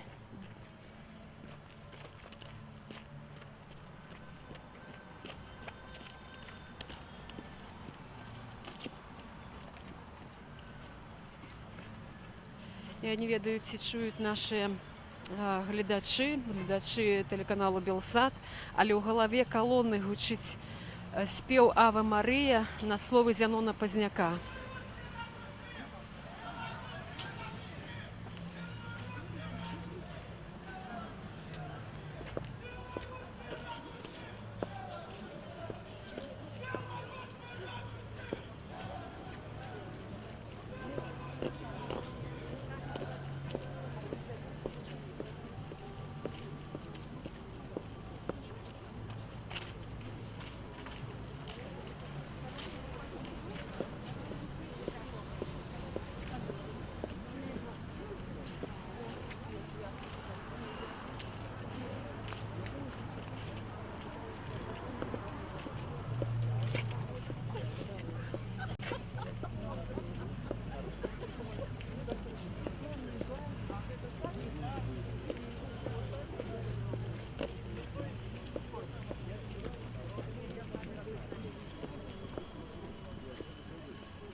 Дзень памяці продкаў дзяды, шэсця ў Курапаты працягваецца.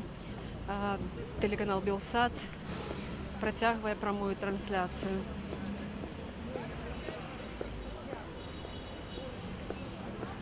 Працягваюць ехаць аўтамабілі, якія вітаюць сігналамі, гучаць спевы на пачатку колоны.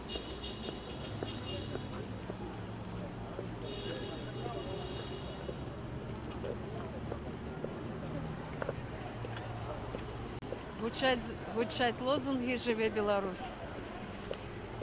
Таксама наперадзе мы бачым еўрапейскія сцягі развязу, от акрамя беларускіх нацыянальных пагоней бел-чырвона-белага. Мы зараз паспрабуем дайсці да гэтых людзей, паразмаўляць з гэтымі людзьмі.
Я бачу, так само перед нами недалеко есть плакат, где написано «Ліда пам'ятає».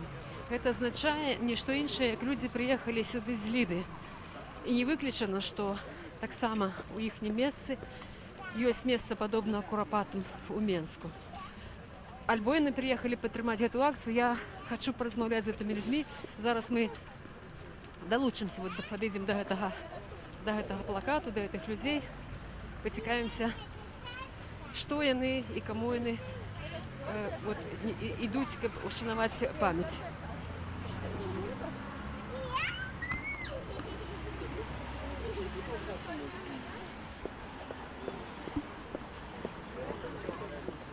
Добрый день. Добрый. Я бачу, у вас на плакате написано «Ліда пам'ятає». Пам'ятає Ліда. Скажите, Криласка, что это означает? Лида памятає что? Куропаты, ці Лида памятає лідські куропаты? Ліда пам'ятає усё, пам'ятає Ліда. І у Ліді я не ведаю нават, дзе страляли людей, тому що хутчэй за все з Ліди їх вивозили просто-напросто.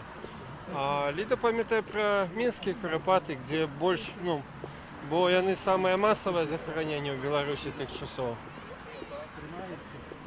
Але, напевно, у Ліді ёсць людзі, якія былі сведкамі тых падзей, а можа нават і ахвярамі, так? Цяжка сказаць, уже шмат гадоў прайшло. Я не ўпэўнены, што ёсць яшчэ сведкі. Такія, напэўна, людзі былі ў свой час. Такія людзі былі. Вы чаму тут зараз? Таму што меня мои сябры запросили.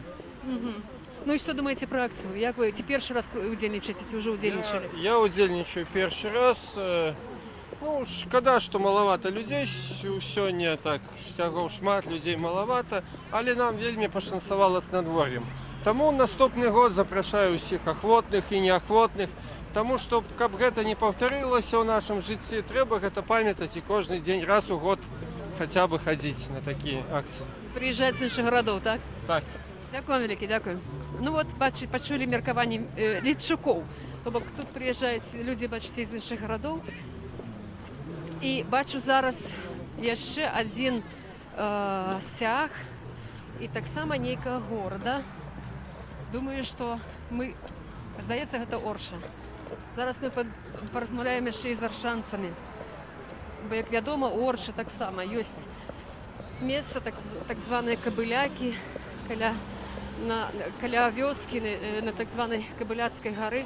Таксама некалькі гадоў таму адкрылі гэтае месца масавых рэпрэсій. І менавіта таксама сіламі грамадскіх актывістаў. Верагодна, што гэтыя людзі якраз тут зараз ідуць шэсцем у Куропаты.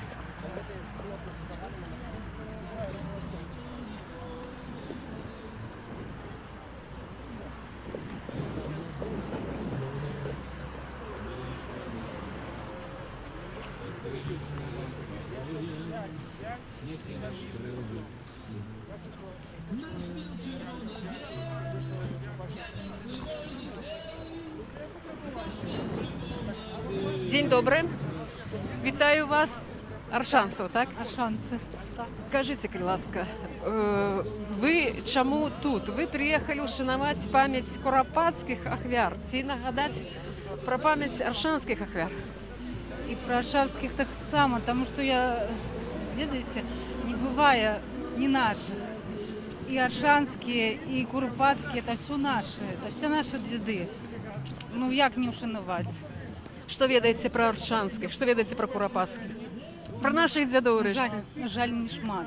Ну, я не ведаю, мяне ў раду не было таких ахвяр. Так, ну, але ж прыйшлі, чаму? Ну, так трэба. Ну, это ж наше все, это ж наши беларусы.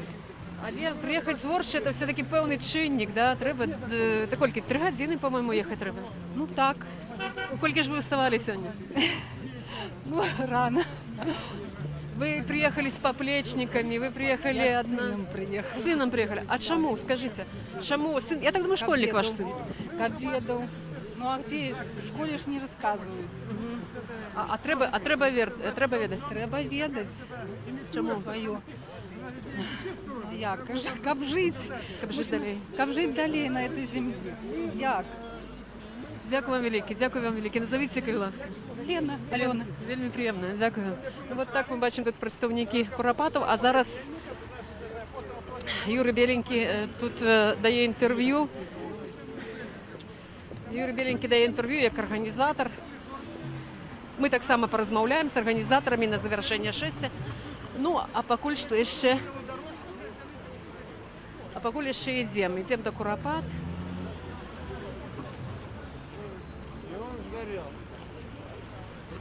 Ідемо до Куропати і розмовляємо далі з удільниками шестя і удільниками оборони Куропат. Тут є у нас так само в колоні Ганна Шапуцька. Ганна Шапуцька, день добрий. Добрый день, добрый день. Мало хто вас не ведає, одна з активних оборонців у Куропатах у всіх відносинах. І у літеральних фізичних стоять біля урочища, так, і на чисто теоретично, організаційно, так? Ну так, ось со мною мої сябри, так само ось. Ага. Вельми приємно. Ганна, що ви скажете про сьогоднішнє шестя, про оборону Куропату? Ці є надія на те, що буде нечто лепше, чим є? Ну, я скажу так, що покуль ми не сенсуємо то, що відбувається, то, що у Куропатах ось зараз, то, що відбувається побач з Куропатами, покуль нас ось на цьому шесті буде не 300-400 чоловік, а некалькі тысячаў, да, пакуль мы не спынім працу гэтай рэстарацыі, мы будзем жыць, не спынім крыжалом до Куропатах, мы будзем жыць у той краіне, якой мы жывем. Вялікі жаль. Тут адказнасць павінен занесці кожны чалавек, кожны грамадзін Рэспублікі Беларусь. Гэта наша памяць, это не памяць гэтых людзей, якія сюды прыйшлі, толькі гэтых людзей, памяць кожнага беларуса. І абавязак кожнага беларуса даведацца, што адбывалася, даведацца праўду і годна шанаваць памяць. Ганна, скажите, вот вы нагадали про крыжалом у Куропатах, а вам подается, что это за такая акция? Як змянились увогуле Куропаты, а галоўна дзеля чаго? Навошта это было? Шчыра кажучы, для мяне дасіг загадка, чаму так адбылося, чаму Лукашенко даў гэты прыказ на знос крыжоў, на вырыванне крыжоў. Крыжы належалі памерлым.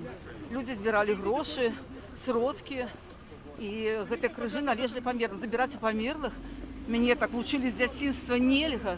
Гэта пасля адгукнецца на тваім лёсе. Нельга забіраць у памерлых было крыжы.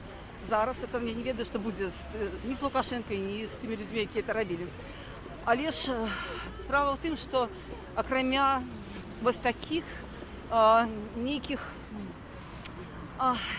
незразумелых дзеля нас плыняў душы так называемого прэзідэнта, ён, канешне, меў і карысць дзеля рэстарацыі зрабіць добра, таму што калі яны сядзяць, забаўляюцца рэстарацыі, крыжы, вялікія крыжы напаміналі ім, што тут побач чалавечы могільнік. Яму самому было, наверное, страшно ехаць побач з гэтым мемарыялам, таму што ўвесь час, едучы па Кальцавой, ён бачыў гэтыя крыжы. Яны таксама, наверное, нешта хвалявалі ў яго душы, яны яму заміналі, ну, сапраўды, некая д'ябальшчына, ну, нагадывае такое д'ябальшчына. Ну і, канешне, сказаць, што сваё слово, што я галоўны ў Куропатах, не вы, што гэта не народны мемарыял, як вось мы кажам, народ ідзе, народ несе крыжы, народ ставіць крыжы, а што і ён тут да гэтага мае дачыненне, што гэта дзяржаўны мемарыял першай катэгорыі міжнароднай значнасці, але ж, нягледзячы на гэта, гэты паводзіны дзяржавы у мемарыяле зусім не нагадваюць паводзіны, як кажуць, першых лиц дзяржавы, а гэта звычайны дзяржвандалізм, адбыўся звычайны дзяржвандалізм. І рабіць, ставіць на Галгофе вось это вялікі помнік закатаваным да ахвярам, а пасля у дні Вялікдня, такія святочныя дні, важныя дні, вырываць крыжы. Ну, что это было? Зневажил сам себе, зневажил свою державу, зневажил народ такі. Варто тільки нагадати, що це відбулося у красовіку, якби несподівано, да, як це було? Ганна, нагадайте. Це було вельми нечекано. 4 красовика у нас ще йшли судові процеси. Судові процеси йшли по дорозі до Слав'я-Колодища, там якби дорожня служба визначала, ці наогул можуть там бути крижі уздовж дороги до Слав'я-Колодища. І у нас менавіта шли ці процеси, були в самому розгарі. Не було поставлено ніякої кропки у гэтых працэсах. То бок там ще не было зразумела, мы могли бы их выиграть, потому что крыжи ставились на той момент законно. Ничего не перешкоджало на той момент ставить крыжи. И мая тогда такое шторное все законивало, гэты крыжовый периметр в свой час. Старые крыжи менялись на новые. И мы имели рацию, меняючи эти крыжи. Ніхто нічого тут не робив супрацьзаконного. Але ж тим не менш, не глядячи на своє ж законодавство, держава Беларусь, ось у один момент, 4 красовика, отбылась эта спецоперация. Приехали эти машины, экскаваторы, приехали эти люди, лясництво Боровлянский, спецлесгаз, Боровлянское лясництво. И вырвали крыжи. Просто одним махом мы не поспели ничего сделать. Вырвали крыжи. Ганна, но вы все равно несете крыш. Чему? Так, это такие символичные такие уже супротив супротив этого крыжалому. Потому что, я ще раз скажу, нельзя забирать у померлих, тим більше закатованих, то, що належить їм. Їм треба вернути. Я звертаюся до Лукашенки, звертаюся до Мироновича, звертаюся до всіх тих чиновників, які причинилися до крыжалому. Зробіть все можливе і відновіть крыжовий периметр. Крыжовий периметр повинен бути відновлений. Це те, що ви ще можете зробити. Зробіть, коли ласка. Дякую велике. Ганна Шапуцька, одна з удзельніків оборони Куропатаў, керівниця ініціативи «Оборонім Куропаты». Колона спынена знову на пераходзе. І ўжо незабаве Куропаты. Куропаты літаральна у 200-300 метраў адсюль. Я нагадаю, што вот гэты шлях ад парка Челюскінцаў да Куропатаў. Телеканал Белсат вядзе прамую трансляцыю, і удзел у гэтым шэсці бяруць некалькі сотняў чалавек. Як штогод на Дзень памяці продкаў дзяды сёлета вот гэта акцыя адбываецца 31 раз. Паразмаўлялі мы з многімі удзельнікамі, якія бяруць удзел у гэтым шэсці. Яно ўжо вельмі блізкае да Куропатаў, таму мы зараз падыдзем да арганізатараў і таксама паразмаўляем з арганізатарамі, што яны скажуць нам, наколькі акцыя прайшла запланавана і бездакорна.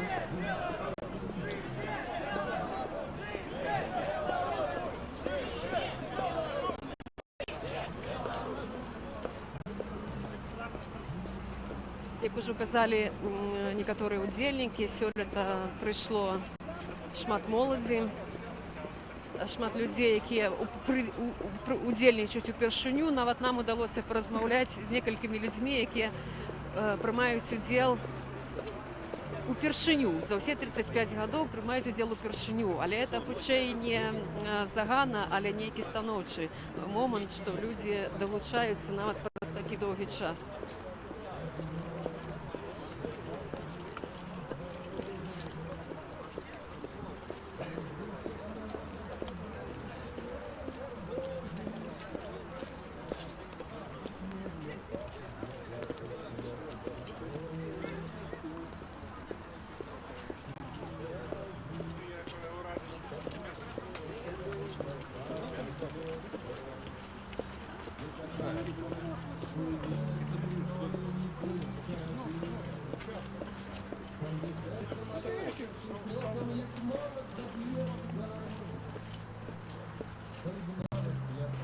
Бліжэй да галавы калоны гучыць уже музыка, падабляцца шэсці.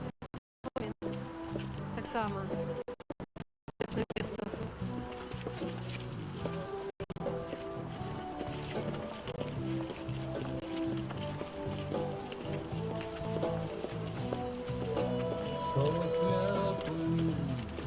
Нават мёртвы не вспомню високі озори. Над ракою червоний і тьмяний польот кажанов. Белый ветрость на синих, на гордых, як море, озерах. И бары океаны, и небо разливы винов. Где мой край, там, где люди николи не будут рабами. Что за поле уносит ярмо безнадежды. Где хлопцы молодыми взрастают свои, а мужчины, як скалы, злобится меньше. Где мой край, там, где мудрые кротки у хвоя посты, где женщины, як радостны,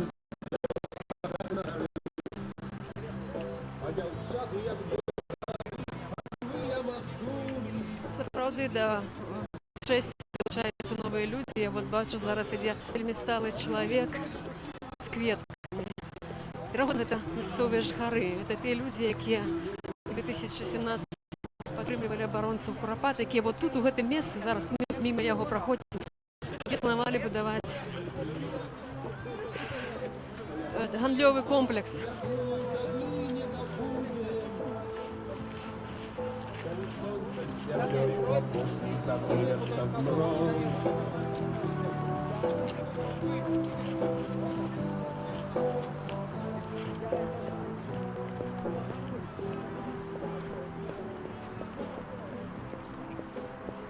Ми зараз уже доходимо до Куропату, підходимо ближче до Куропату. Зараз у голові колони парніші організатори Юрій Беленький. Юрій, скажіть, будь ласка, що сьогодні за сьогоднішню акцію, скажіть, як вона проходить, чи ви задоволені, чи все трималося, як вона прийшла, як ви оцінюєте? Слава Богу, я вельми задоволений нашими такими світлими, видатними людьми, які абсолютно з розумінням приходять, що це таке, для чого це, откуда це взяти, як себе поводять, йдуть годно, йдуть відповідно, не порушають маршрути, хоча ми от чуємо постійно, як там по раціях учать, значить, фіксується малейше порушення, значить, на велодорожку ніхто ступив, значить, і от за це, значить, це фіксується таке от. Люди молодці. Видатно. Я подяку хочу, вот, знаете, всем вот так вот про вас передать, всем, кожному удельнику, я персонально не могу, но про вас вот так вот, кожному удельнику этой акции, этой ходы. Запитався у молодих, кажу, ну що, кажу, наступний год прийдеться, пройшов все-таки шлях, прийдемо. У століття віка не питаюся, бо вони і так приходять, кожен год ми бачимо. Навіть вельми сталого віка люди під'їдуть на тролейбусі частково, але все одно конечно, тут долучаються, разом з нами йдуть у Куропати. Сьогодні тут звучала така думка, що було шмат молоді, може навіть більше, ніж літо, скажімо так. Ви це зауважили, і що це означає? Я зауважу. До речі, хотів вашому колегу Грузділовичу сказати, він на початку, напевно, не одразу розібрався, сказав, ну, напевно, а потім оказалося, що, ну що, ну, слава Богу, живе Білорусь. Что я могу сказать? Значит, не дарма мы 30 годов ходим, не дарма мы живем и робим свою белорусскую справу. Выросла молодь, выросло новое поколение, выросла молодая Беларусь. Вы знаете, что вот это вот, это слово «молодая Беларусь», слава Богу, надея, вот это уже, знаете, некие вот наперцы, которые там, ну, которые вот так ходят, да, это уже их. А вот это люди светлые, адукованные, разумные, вельми добре, що це молодь наша долучається, удільничає. І я от з таким оптимізмом, дякуючи цьому, гляжу в будущее Білорусі, слава Богу. Дякую, велике. В завершальную стадию мы уже уходим у самого урочища. Это такий подземный переход под кольцевой дорогой, про яку ми сьогодні узгадували. І зараз ми підійдемо до крыжа Пакуты, а пасля зайдем на Голгофу, Куропатскую Голгофу, где будет отбываться завершение акции митинг.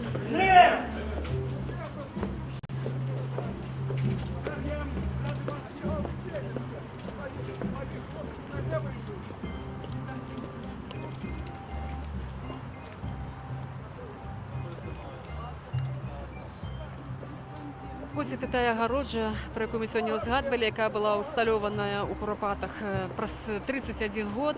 Сёлета ў весну паўстаў вось гэты металёвы плот, вось гэтая брама металёвая і кусты ўздоўж крыжоў. Кусты ўздоўж крыжоў. Вот зараз людзі жагнаюцца, якія заходзяць, бо тут месца сапраўды сакральнае, месца вельмі моцнай энергетыкі, бо тут былі закатаваныя людзі, лепшыя людзі, якія уяўлялі каштоўнасць для нацыі, пісьменнікі, паэты, навукоўцы і простыя людзі, сяляне, вяскоўцы, працоўныя. Як адзначаюць гісторыкі, 90% забітых у 30-е гады менавіта прасталюдзіны. Тыя звычайныя людзі, якія працавалі, якія мелі пэўны дабрабыт, але яны нават не ўмелі распісацца на пратаколах, дзе іх змушалі распісацца, што яны пасобнікі ворагу народа. Зараз бачу людзей, якія прыехалі са Слуцка. Так? Вітаю вас. Добрый день. Скажыце для глядачоў Белсату, хто вы, адкуль вы? Я знаю, што вы са Слуцка. Зінаіда Цімошык. Зінаіда Цімошык са Слуцка, так. Чаму вы тут сёння? Зноў жа напамянуць пра слуцакоў загінулых, ці паўдзельнічаць тут у памяці, акцыі памяці? Усё разам. І напомніць пра слуцкіх случакоў, і удзельнічаць у агульнарэспубліканскім дні памяці, прысвечаным тым, хто загінуў у гады, страшныя гады сталінскіх рэпрэсій. Так, скажыце, ці вы прайшлі гэты шлях, што вы пра яго скажаце? Ці дае надзею на лепшае Беларусі? Мы гэтым шляхам не прайшлі, нам цяжка праходзіць, у нас уже трохі есть праблемы з фізічным здароўем. Але прысутнічаеце, бы важна, так? Мы просто прыехалі, прысутнічаем, і вось са Слуцка прыехала жанчына, которая не ведае, дзе пахаваны яе дзед. Бо дзед быў застрэляны, сядзеў у Мар'інагорскай турме, а дзе пасля яго куды вывезлі, ці застрэлілі там, дзесьці выкінулі, ці тут у Курапатах, не ведае. Да першы раз яна прыехала. Так вот, показываем ей таксама. Вот хадзілі, глядзелі гэтыя ямы. Уже былі вы тут у Курапатах? Да, ну так, былі. То есть людзям эта памяць патрэбна, так? Конечно, патрэбна. Абавязкова без гэтага ўвогуле нельга. І хацелася б, каб больш і больш беларусаў прыходзіла, каб зразумелі, не сежваліся ў гэты дзень, бо калі улада будзе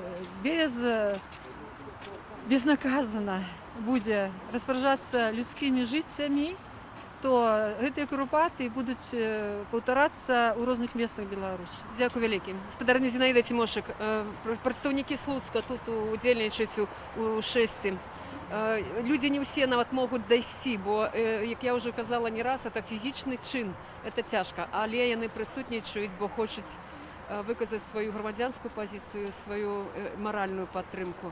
Ну і бачым, што людзі вот тут каля крыжа пакутнікам Беларусі запальваюць знічы, кладуць кветкі, ужо ушановваюць. Гэта ўжо тэрыторыя ўрочышча, гэта тэрыторыя, дзе пачынаюцца гэтыя заняпадзены яміны з парэшткамі людзей, якія былі тут закатаваны. Як я казала, паводле гісторыкаў, тут каля 600 такіх пахаванняў.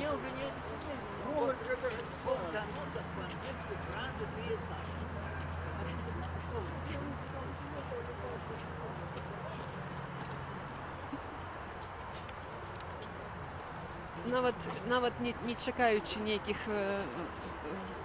афіцыйных частак, людзі пачынаюць ужо, як я ўжо казала, складаць кветкі і шанаваць памяць загіблых. Калона трошачкі прыпынілася, каб прыйшлі астатнія ўдзельнікі, вот далей рушыла на Галгофу, на так званую Галгофу, також народная назва таго месца, дзе ўсталяваныя крыжы памяці,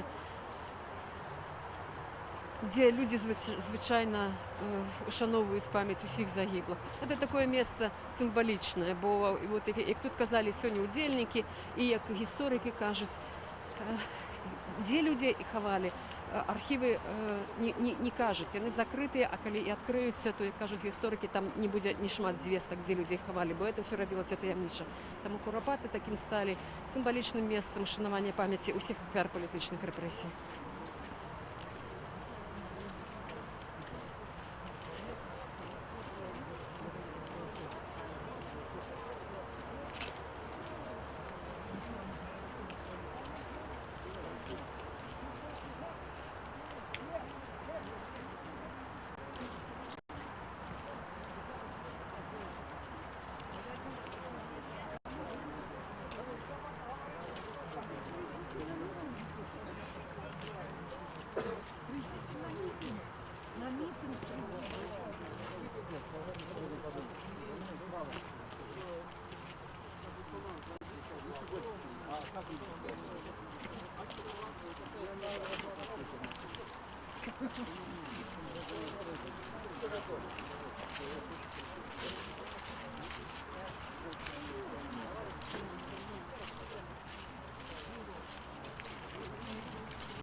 У эфіры тэлеканал Белсат. Я нагадаю, што мы яшчэ ўсё вядзем прамую трансляцыю са штогадовага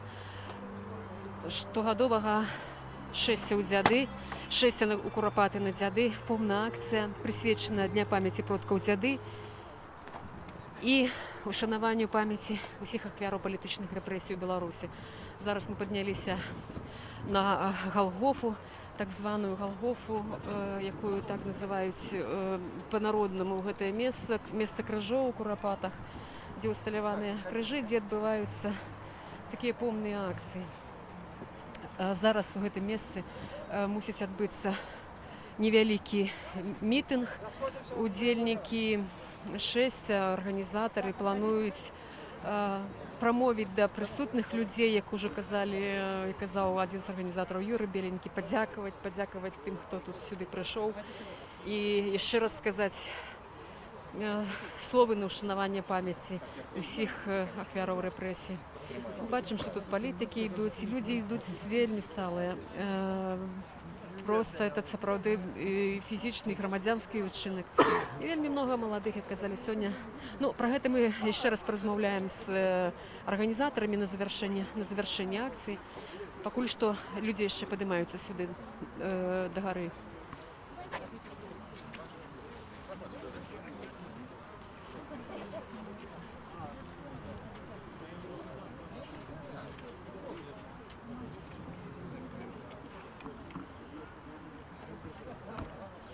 Для тых людзей, якія, можа быць, ніколі не былі ў Курапатах, але хацелі бы уявіць, што это за месца урочышча. Гэта тая яміна ўпадзіна, пра якую кажуць навукоўцы, якія кажуць, што у такіх ямінах упадзінах ёсць парэшткі людзей. Менавіта такія яміны былі раскапаныя, калі праводзілася эксгумацыя, даследаванні, археалагічныя раскопкі. Менавіта ў такіх упадзінах знаходзяцца парэшткі людзей. Чаму упадзіны? Таму што целы людзей сатлелі там у зямлі за дзесяткі гадоў, і эта зямля правалілася. Такіх упадзінаў тут, такіх ямінаў на Курапатскім лесе, у гэтым урочышчы каля 600, па падліках навукоўцаў каля 600 розных памераў, у розных месцах, каля 600. Тут усталёўваюць свечкі, тут кладуць кветкі. Тут ставять на радовніцу по білоруській давній традиції, кладуть їжу, так як це прийнято у Білорусі ще з часів дохристиянства, шануючи пам'ять продків. І тут усталяваны десятки, сотні крыжоў по ўсяму перыметру, па ўсіх саміх курапатах. А зараз зноў загучала Ава Марія на словы Зянона Пазняка.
Нас у чорній воді, я далеко-далеко в лесной стороне.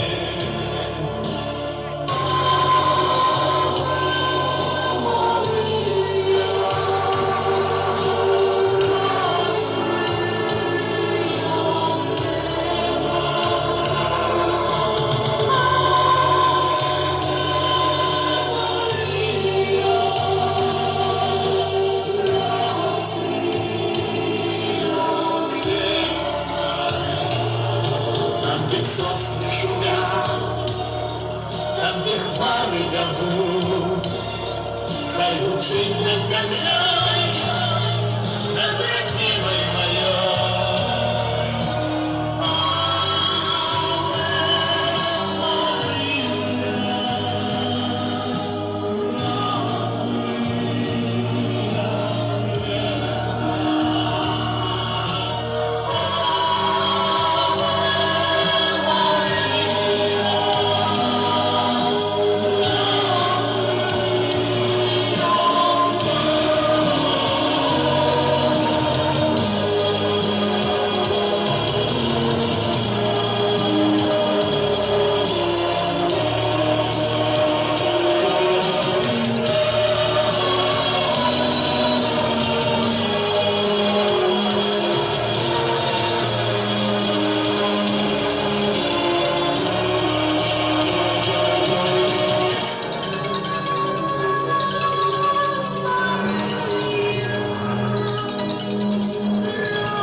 Вітаю, дорогі люди.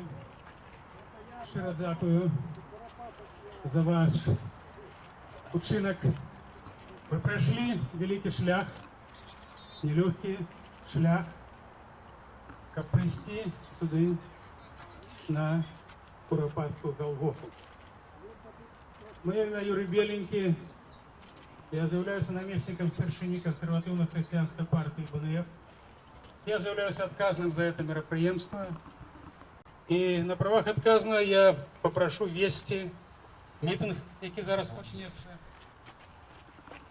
Отказному секретарю консервативно-християнської партії БНФ громадському директору Народного меморіалу Куропати Олесю Шапольському. Прошу.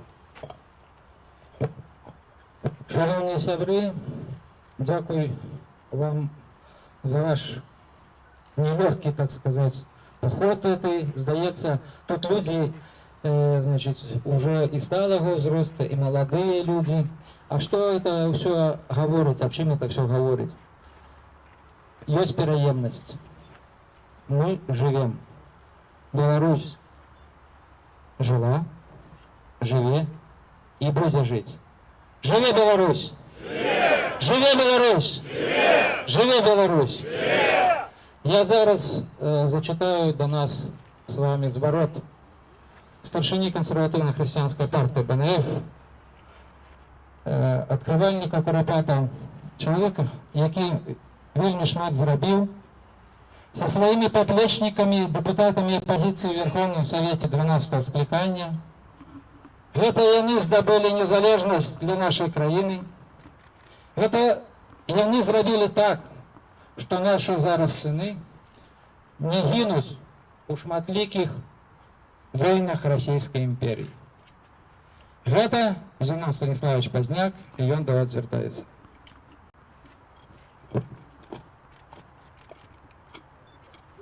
Дзяды 2019. Дорогие земляки, уважаемые белорусы, сегодня изноў адбываюцца дзяды. Наша містычнае і сакральнае свята продкаў.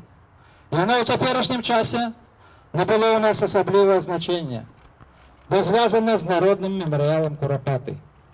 З'яўляецца яго часткай і ягонай сутнасцю. Народны мемарыял Куропаты створаны народом у традыцыях нашай мемарыяльнай культуры.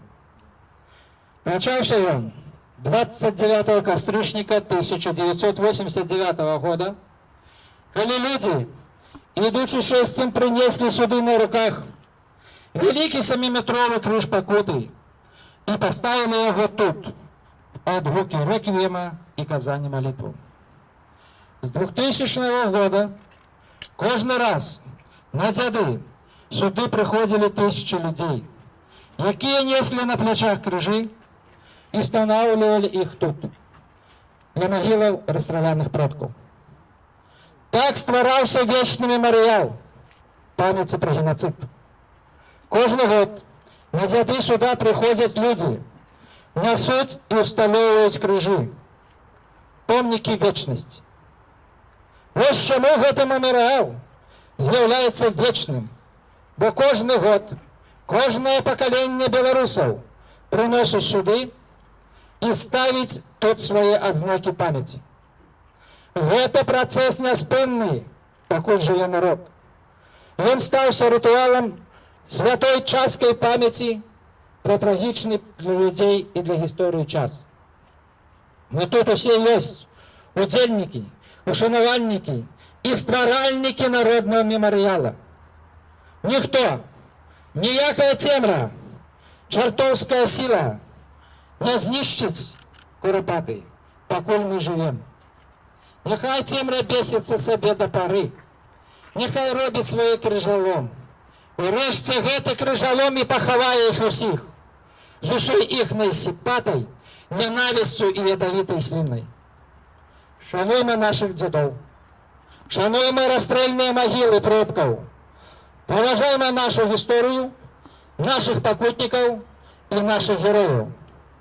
Гэта вельмі важна цяпер для беларускай нацыі. Каб вытрымаць навалу, перамагчы ворагаў чалавецтва і адбудаваць нашу светлую, вольную Беларусь. Слава Айчине! Наступныя дзяды у вольной Беларуси. 3 листопада 2019 года. Зенон Пазняк. Живе Беларусь! Живе Беларусь! Живе Беларусь! Живе Беларусь! Живе! Живе Беларусь! Живе! Живе Беларусь! Живе! Дякую, сябри! Шановні сябри, даю слово зараз Юрію Беленькому, наместнику старшини консервативно-християнской партии БНФ. Коли ласка, да. Дорогие люди, мы стоим на Куропатской Голгофе. Вокруг нас могилы. И я кожный раз про это кажу, чтобы мы не забывали, что это не просто вот пришли мы на некое сакральное место, але это сакральное место, вокруг якого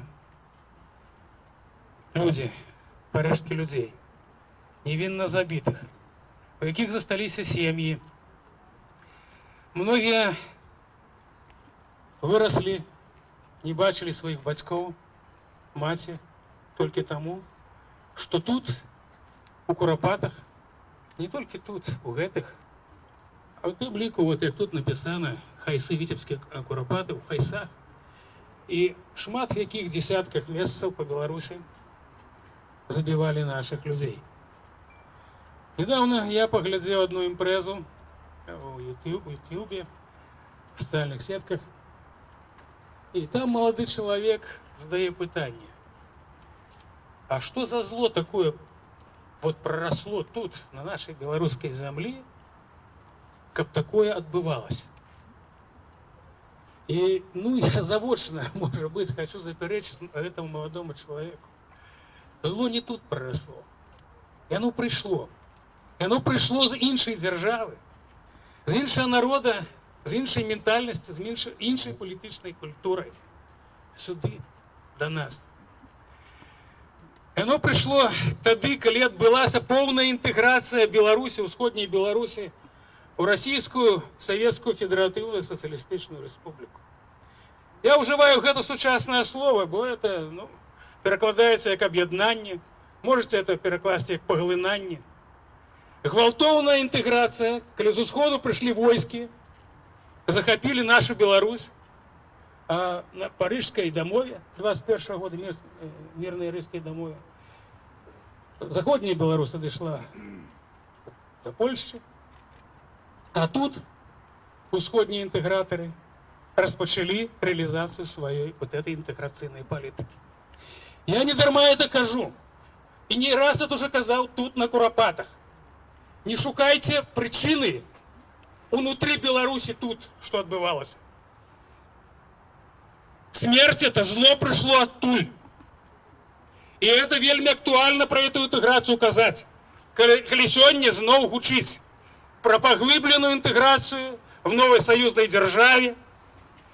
Вот вынік, это полный эпогей вершине интеграции с Российской Федеративной Социалистичной Республикой. Я нагадываю, менавіта тады так называлася эта держава.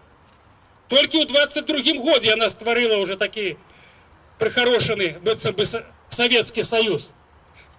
Интегровала нас Российская Федерация. Интегровала, забивала. Я сам тут калісьці на Куропатах задал такое, ну, риторичное, может быть, питание, а может быть, и сам отказал на это питание, что чему так здарилося, что в той державе выросла такая политика, такое зло, якое учинило такие тут беды. В российской историографии, в российской публицистике можно знайти. Лепшие люди России про это давно написали. Россия стала спадкоємицей татаро-монгольського деспотизму. Не будем спрашиваться на конт термина, там, монгольского, якого. Но то, что Россия не вышла с этого деспотизму, что этот деспотизм есть сутностью этой державы, мы сегодня назираем, что робится там у России. Когда людей садят на реальные термины турму только за репост в интернете, когда садят на реальные термины только за то, что он на митингу вышел и не так глянул там на работника полиции. Это проява деспотизма. Проява деспотизма — это хлустня. Колены захопливали Украину. Колены робили вот эту информационную войну, применяли информационную зброю, так званую гибридную и горячую войну. И с этими людьми мы мусим интегроваться.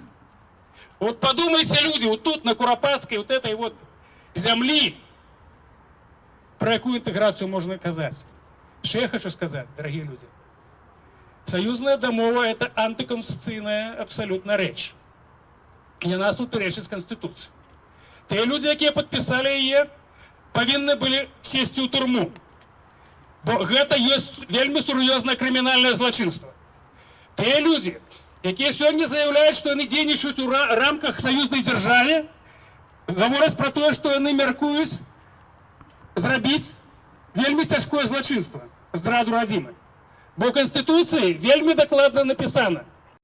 Простая рэч, скажем, пра адзіную грашовую сістэму, адзіную валюту. Эмісіі грошай на тэрыторыі Рэспублікі Беларусь выключнае права мае Нацыянальны банк Рэспублікі Беларусь. Іншае забаронена. Дарагія людзі, можа быць, я, думаеце, дарма, зараз скажу пра палітыку, эканоміку нават, тут на этом месцы. Не, не дарма. Захоп эканамічнай Беларусі, палітычны захоп, это ступені от гэтай курапаскай інтэграцыі. Таму, дарагія людзі, я прашу так, заклікаю вас. Вы прайшлі гэты шлях, вы прыйшлі пакланіцца гэтым магілам. Это значыць, што мы жывем, жыве нацыя беларуская. Жывуць людзі, якія ў сэрцы маюць боль да той трагедыі, якія выказваюць пашану да папярэдніх пакаленняў і заяўляюць пра тое, што мы ёсць беларусы, і мы ёсць незалежная нацыя, мы ёсць незалежная дзяржава, і мы гэта будзем бараніць. Я прашу, каб вот гэтая тэза абарону нашай незалежнасці стала сёння галоўнай. Бо калі галоўная пагроза ідзе нашай незалежнасці, а значыць, магчымасці новых курапатаў, мы ўсё павінны зрабіць, каб гэтага не дапусціць. І змаганне ідзе не толькі на фронтах Украіны ў Донецкай ці Луганскай вобласці, бо там таксама ідзе змаганне в гарачай вайне за нашу незалежнасць. Змаганне ідзе інфармацыйнай прэсе, найперш інфармацыйнай прэсе. Я неаднаразова тут казаў, ну, здаецца, можа быць, з 11-го года ці ще раней, пра выкарыстанне інфармацыйнай зброі супраць нас. Тады гэта для многіх здавалася абстракцыя. Ну навошта тут вот на курапатах казаць пра нейкую інфармацыйную зброю? Ну яна ж не забівае. Забівае яна. Забівае. І мы это бачым, калі людзі, атручаныя гэтай зброі ва ўкраіне, бралі аўтаматы і ішлі забіваць сваіх братоў. Это найперш вынік выкарыстання інфармацыйнай зброі. Таму, што можна зрабіць у этой сітуацыі? Тут много журналістаў. Шановныя журналісты, калісьці адна ваша калега дала мне матэрыял па распрацоўкі расійскіх спецслужбаў, як нас знішчаць. Я этой спадарыні для гэтай пары ўдзячна, тады я вывучыў добра эти матэрыялы. Я назіраю то, што адбываецца. Там ёсць адзін самы галоўны пункт у дачыненні. Зрабіць так, каб пазбавіць нацыю павагі да нацыянальна-культурнай спадчыны. Вот тады і волі да супраціў. Вот тады можна голымі рукамі браць. І вот зараз у прэсе мы чытаем зняважліва нейкія філіпікі, я бы так сказаў, дачыненні да нашых славутых землякоў, да нашай гісторыі. І думаеш, ну адкуль гэта раптам прарасло? Ведаеце, гэты год можна назваць годам Каліноўскага. Гэта малады чалавек, пайшоўшы жыцця, змагаючыся за нашу незалежнасць сённяшнюю. Я не аговарыўся. Бо не было б змагання Каліноўскага, не было б змагання слуцкіх змагароў, не было б БНР, не было б, прынамсі, Верховного Совета 12 склікання, і там Зенона Пазняка, яго паплечнікаў, не было б, напэўна, незалежнай Беларусі. І Алесь Чахольскі правильно сказаў, колькі жыцця ўжо загінула б на расійскіх войнах толькі за гэтыя 25 гадоў. Нават ва ўмовах гэтай дыктатуры тое, што было зроблена тады патрыётамі Беларусі, выратавала столькі жыццяў. Вы разумееце, вот каб захаваць гэтае жыцце, захаваць перспектыву, трэба абараніць Беларусь. Тады не будзе, дасть Бог, новых курапатаў, не будзе гэтай бяды, але самае галоўнае напрыканцы, яшчэ раз падкрэслю, не тут вырасла гэтае зло, пра якое казалі маладыя людзі і шукалі.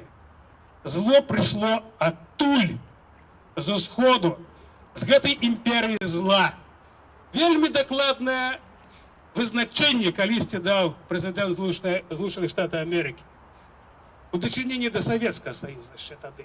Імперія зла.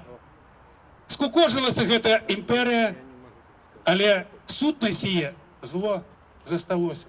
Так давайте же зноў все зробім, каб не пусціць яе зноў на нашу зямлю, каб жила наша Беларусь. Жыве Беларусь. Дякую. Зараз слово надається сябру члена консервативної християнської партії БНФ Ігору Щемлєву. Будь ласка. Вітаю, шановне господарство. Кажуть, гісторія не має умовного ладу. Але давайте разом з вами зараз паспрабуем уявіць, што было б, калі б у 1918 годзе нашему народу удалося спраўдзіць незалежную Беларускую Народную Рэспубліку. Калі б мы нейкім гістарычным цудам тады змаглі пабараніць сваю дзяржаву, мелі сваё ўласнае войска, мелі бы абароненыя межы, і калі б Расія знаходзілася недзе там, за мяжой. Вось зараз давайте паспрабуем адказаць на пытанне, ці быў бы у нас тады бальшавізм, сталінізм. Няўжо гэта беларусы прыдумалі гэтыя антычалавечыя ідэалогіі? Не, гэта ўсё прыйшло да нас разам з Расіяй. Няўжо у нас бы тут праводзілася тады палітыка русіфікацыі, калектывізацыі? Няўжо гэта беларусы прыдумалі гэта ўсё? Не, гэта ўсё нам прынеслі таксама, прыдумалі расейцы і прынеслі сюды расейцы. Няўжо мы бы самі зносілі бы сваю гістарычную спадчыну архітэктурную, узрывалі касцёлы, храмы? Няўжо мы гэта самі для сябе ўсё прыдумалі? Не, гэта ўсё распрацоўвалася, мы ведаем цудоўна, у Расіі, у Маскве, і здзяйснялася расейцамі.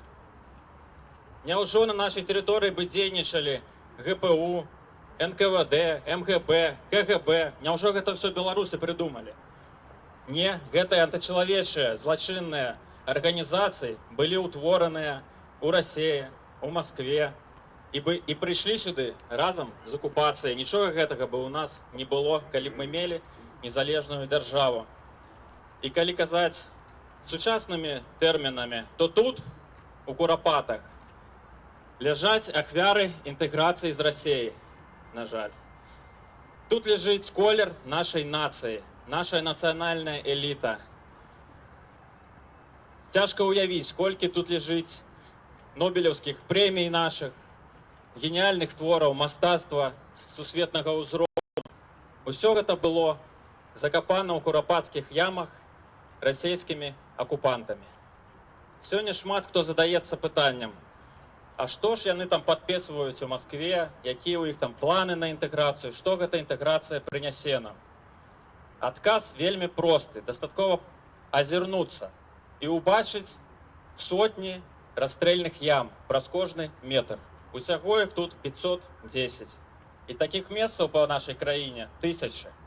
Вось што прынясе нам гэтая інтэграцыя. Таму сёння мы знаходзімся, як і 100 год таму, на ростанях. Перад намі ляжыць выбар: змаганне за незалежнасць альбо патрапіць ізноў пад расійскую акупацыю. Толькі у нас сёння нашмат мацнейшыя умовы, нашмат лепшыя умовы, бо мы маем сваю уласную незалежную дзяржаву, прызнаную усім светам. І маем канстытуцыю гэтай незалежнай дзяржавы, дзе прапісана, што абарона незалежнасці – гэта не проста наша права, а гэта абавязак кожнага грамадзяніна Беларусі. Таму мы маем права бараніць сваю незалежнасць любымі дасяжнымі сродкамі і метадамі. Мы павінны зрабіць усё, каб ніколі зноў не панавала тут Расія са сваімі хворымі антычалавечымі ідэалогіямі кшталту бальшавізму і сталінізму. Я нагадаю, Каб що ніколи знову Білсад тут не вел прямую дзейнічала трансляцію, російське мітинг НКВД, ще протягується, зараз але уже акція ФСБ, завершається. Я і інші нагадаю, що ми античеловічі працювали структури і для вас організації. більш за 3 години, пройшли увесь шлях зробимо від вже початку усьо до завершення для акції. оборони З вами була своєї Галина родини. Бакунчик. Живе Білорусь! Да, побачення. Живе Білорусь! Живе Білорусь! Шановні сябри, ну і кілька слов я скажу. Я розумію, що ви стомилися, все ж таки шлях пройшли. Ще раз вам дякую, що ви тут. Я от, ведаєте, бачу, вельми шмат людей приїхало з інших місцинів. Тут вот у нас і приїхали з Ворши люди, з Кобиляком. Вот у нас урочище Каліта, Слуцькі Куропати. Хайси, Витебские Куропаты. Лида приехала.